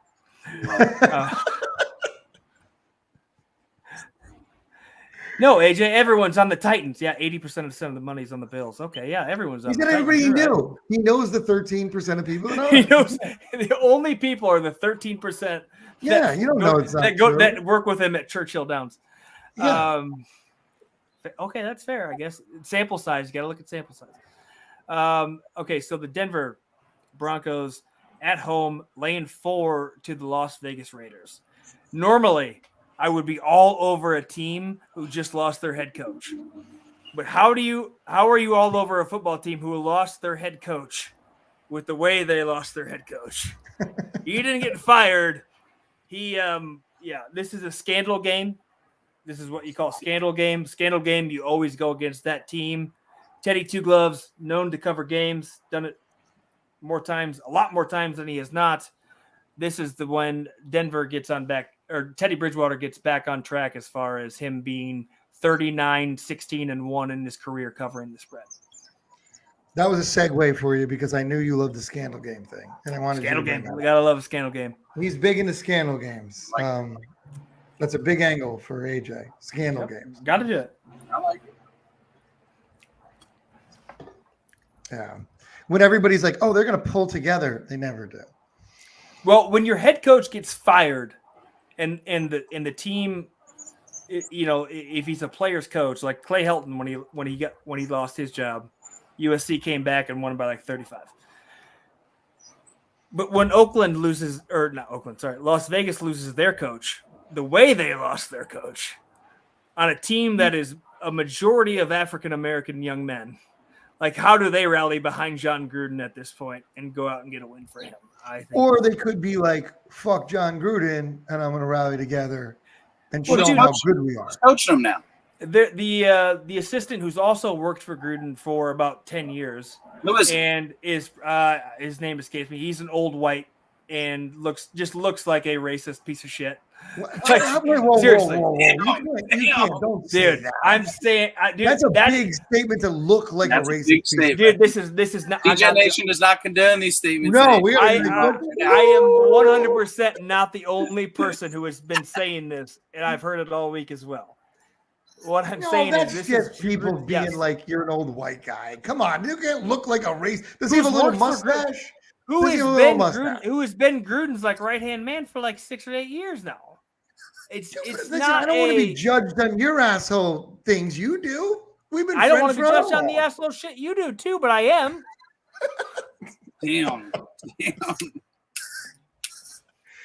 You guys need counseling. Yeah, no, that's counseling. You two need. All I'm saying is, there's obviously always the opposite argument. I just don't think it holds a lot of validity in this case. Not to mention, too, I think Carr's banged up. There's not a lot to like about the Raiders right now, who just let the Bears come out and beat the shit out of them. It was only 20-9, but it really wasn't as close as the score looked. Oh, you might be right, AJ. I just saw that Mark Furman is actually coaching the Raiders this weekend. Yeah.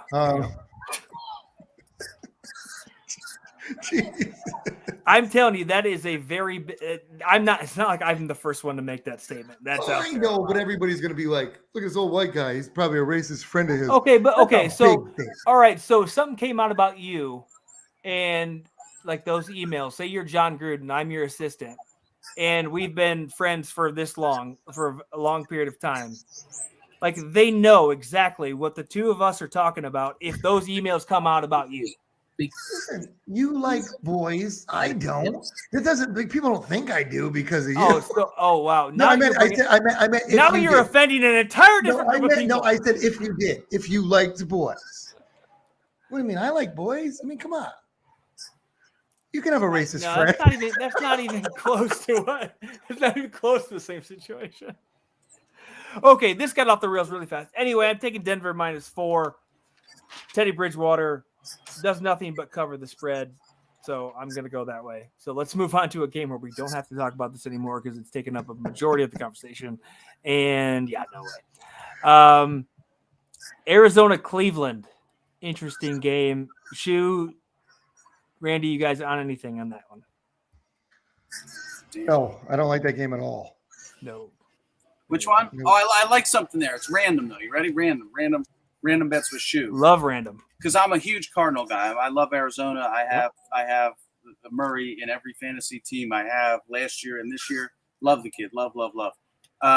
This is a nice game. Traveling to the Midwest and being a little sleepy early, even though it is a 4:00 game. I think Cleveland's going to come out. Balls to the wall. I am going to take heavy Cleveland first half because you know what? To bet against Murray in the second half takes a lot of balls this day in the NFL. The kid is an absolute gamer. He's a comeback king. I'll take Cleveland early and rely on Cleveland doing what they do, and that's blowing games late. So I would take Cleveland maybe first quarter and first half, definitely first half. The only thing that concerns me about Cleveland in this game is I'm pretty sure, and I could be wrong, I'm going to double check, is Chubb status. Who cares? Running back. Who cares? Yeah, well, I mean, they got Kareem Hunt back there too, but he's also banged up. So, okay, so Nick Chubb is out. Kareem Hunt's banged up. So now you want me to rely on Baker Mayfield. For one half, you can. For one half, you can. The first half, you though? Can you? Yes. First half, he'll come out throwing the ball over the place, and then second half, he'll throw 4 picks. I'm with you.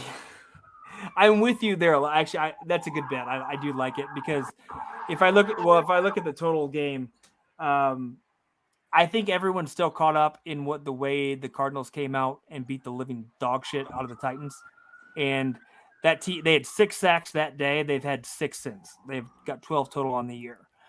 So to think that this defense is good, it's not as great as it looked at one point in time, because then they gave up 33 or 34 to the 33 to the Vikings. I mean, they beat the Jags by 10. They held the last 2 weeks, but now you come into a weird Browns game on the road.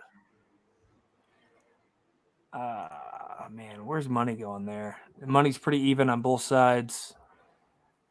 I might take a stab at the under in this one. In the Browns game? Yep. Might take a stab at the under. Looking at so.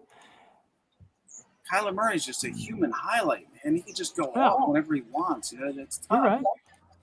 I would, not disagreeing, but look at their last 2 games have not, and the unders they're at 50. Where's the money at? Sharp money on the under.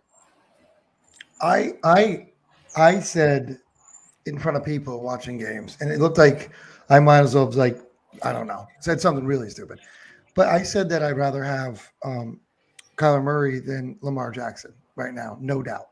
There's not even a question there. I know, and people looked at me like I was crazy. Even a question. That's Kyler Murray is an absolute. He's in another level right now. That kid is unbelievable. Listen, we've seen we've seen what's his name, Jackson's story. He just big spots. He's not an accurate enough thrower. Kyler's an accurate thrower. He's same guy that can throw the ball around, I think. Kyler's a complete. I love Kyler. I'm a huge fan of his. I don't think they're even in the same category.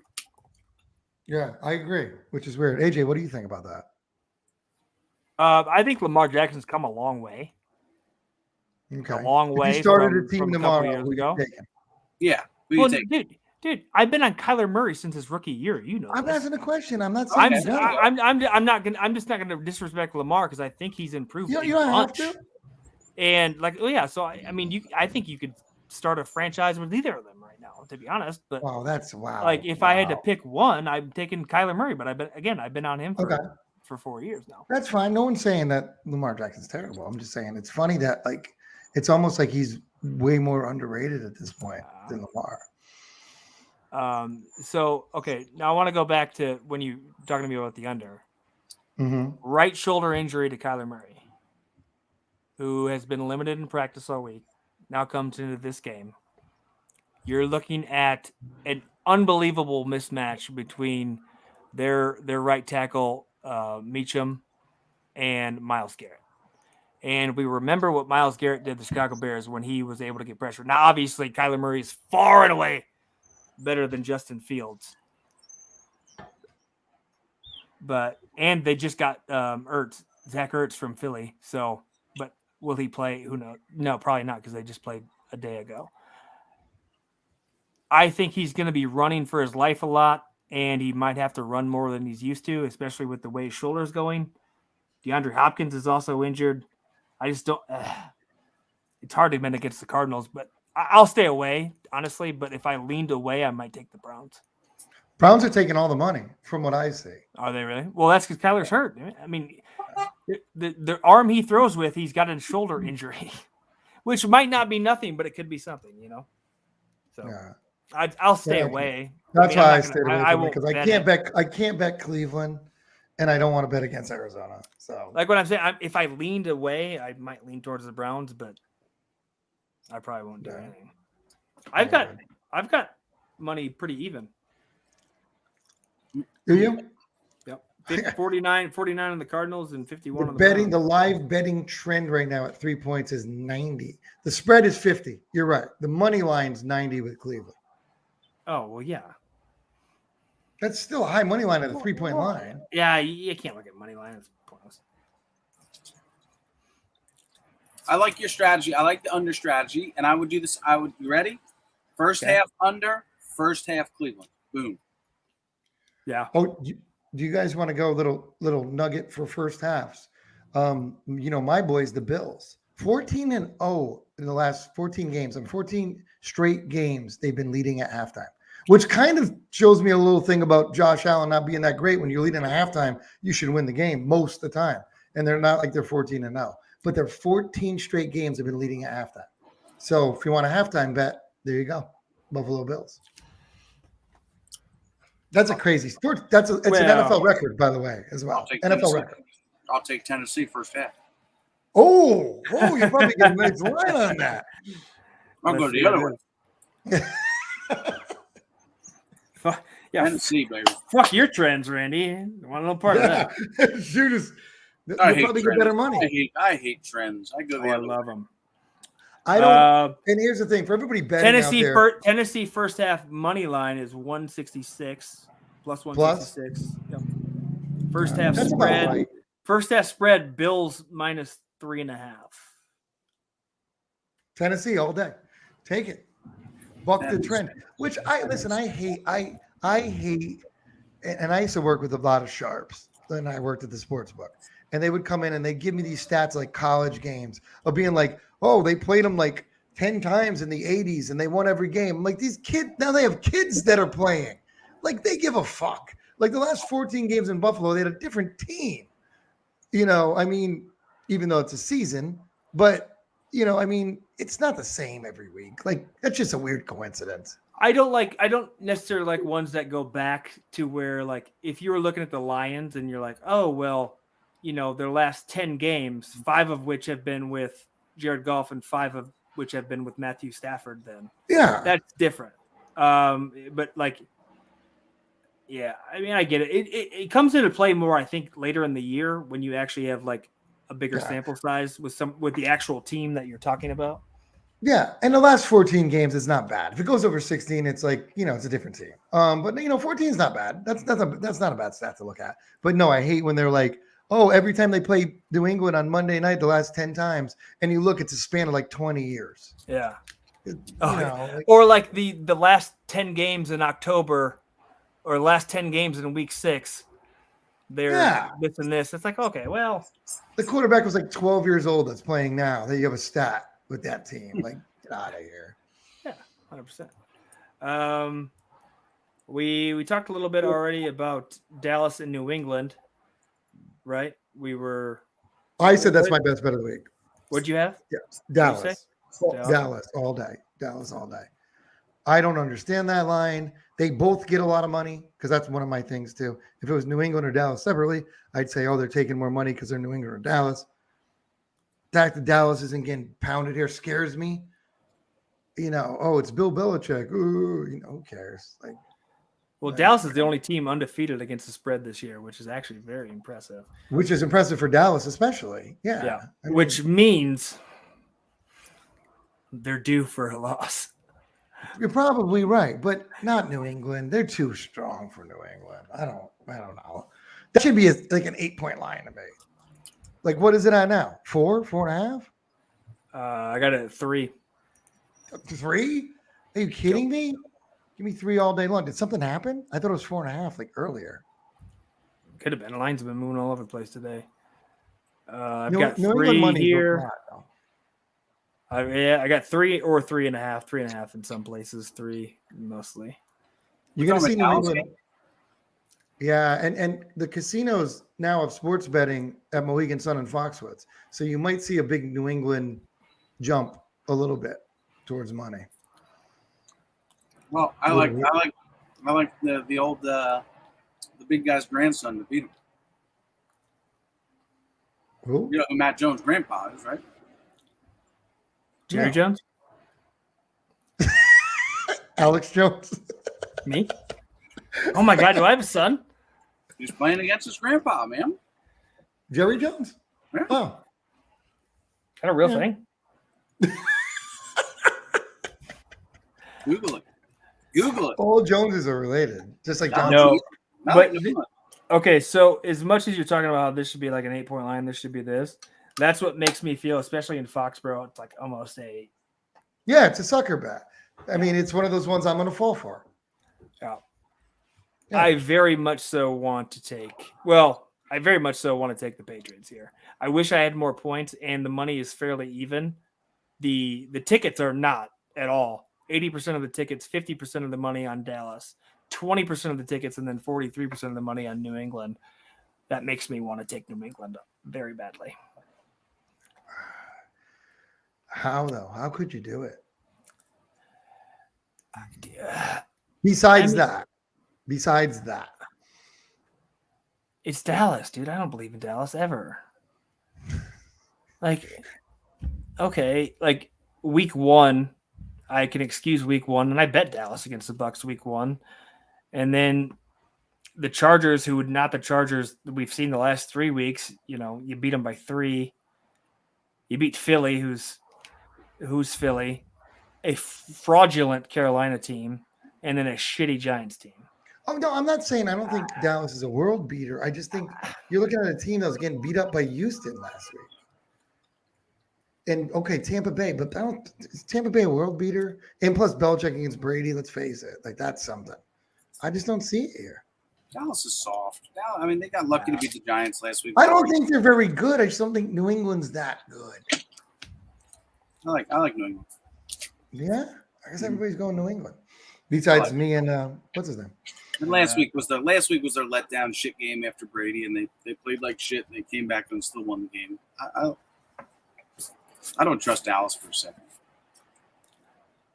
Can't do it. Won't do it. Yeah.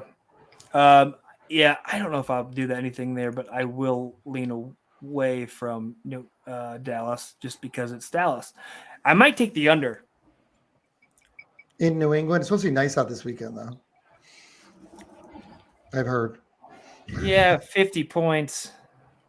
Just take the Pats. Yeah, I might.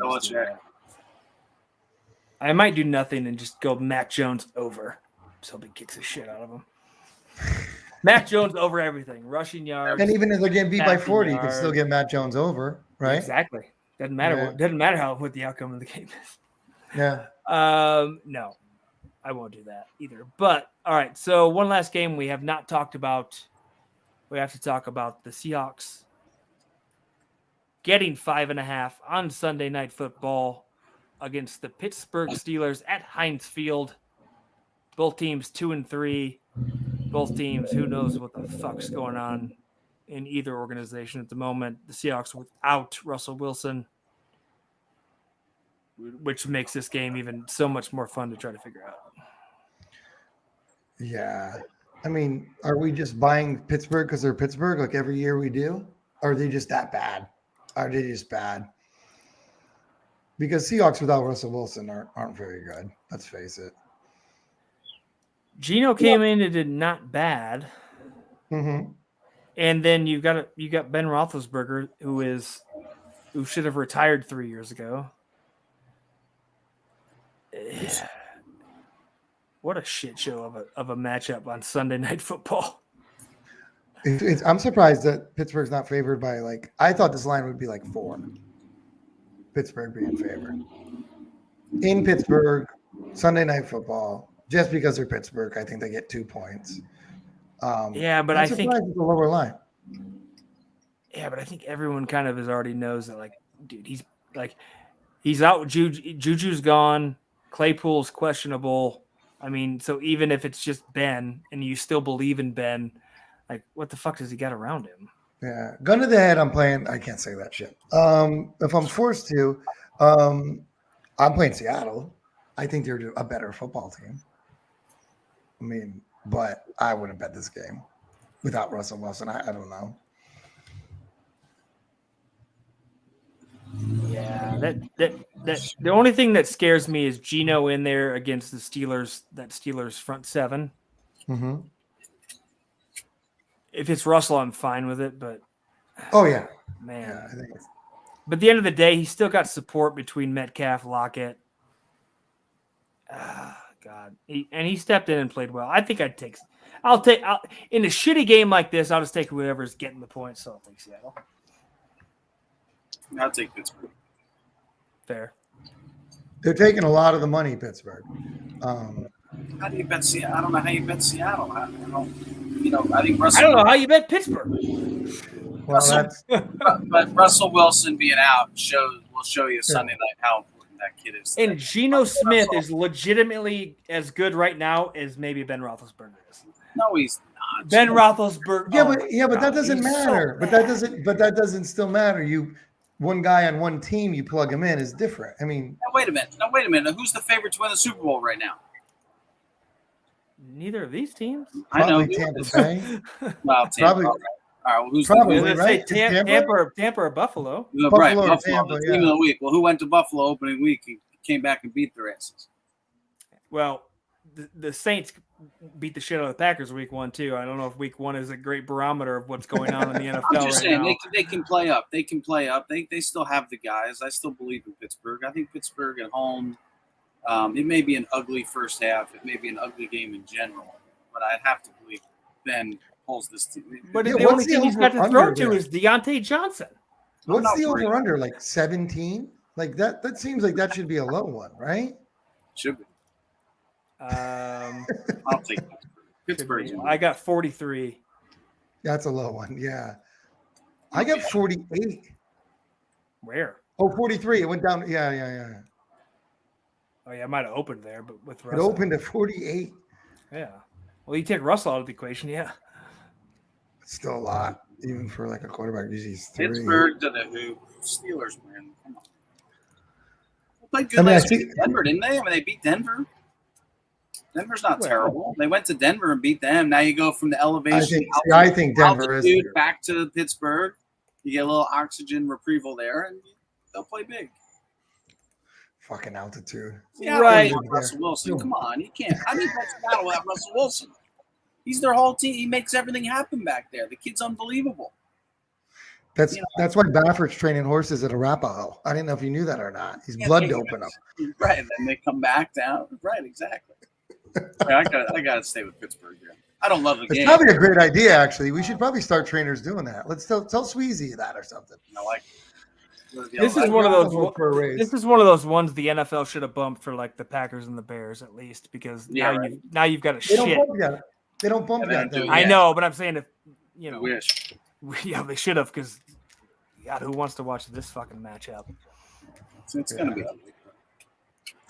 It's gonna be. So AJ, what's your best bets of the week? I love the Vikings. I love the Kansas City over. Yeah. And what was the other one I talked about that I really liked? We didn't even talk about this game, but I love Detroit. Love Detroit 3.5. We didn't talk about this one. Actually, I had a lot on that one. That's one of my favorite ones this weekend too. Everyone Packer division love, and you can't bet the Bears because they're playing the Packers. No, so okay, the Bengals have now played 3 of the 4 NFC North teams. Every single game has been a 3-point game. All 3 of them. And I get we all want to, suckle at the teat that is Joe Burrow, because that's what everyone's doing right now. I like Joe Burrow. I'm not sold on Joe Burrow. And with the way they've played now against the Vikings and then the Bears and the Packers, every game is 3 points. And you give me a 3-point spread against the Lions, who are not as bad as the 0-5 record proves. Like, if you believe in the Raiders, or the Ravens, the Lions should have won that game. They were 66 yards away from winning that game, if it were not for an NFL record field goal. The Lions are not as bad as their record indicates. They're not good, but they're not that bad. The only game that they really haven't been in, and really the 2 that they've lost by more than 3 or 2, they've made massive comebacks in the fourth quarter to make those games closer. I think they'll be around here, and I think that, honestly, the money line, actually, I even like. Even all of the Bengals games have been 4 of their 5 games have been by 3 points. You give me 3.5 points to the Lions, Motor City Dan Campbell, sure, fuck it. There you go. All right, so Vikings, KC, the over, and the Lions. Those are your big bets? It's a shit game. It is a shit game, but listen, are you ready? The shoe daily double for this weekend is all around Tennessee. It's the Tennessee Volunteers on Saturday, and it's the Tennessee Titans on Monday night? Yeah. Monday night or Sunday night? Monday. Your Tennessee daily double this weekend in football. I like it. Volunteers and the Titans to the hoop. There you go. Money lines both ways, or points on Tennessee balls and take the money line. You can do both.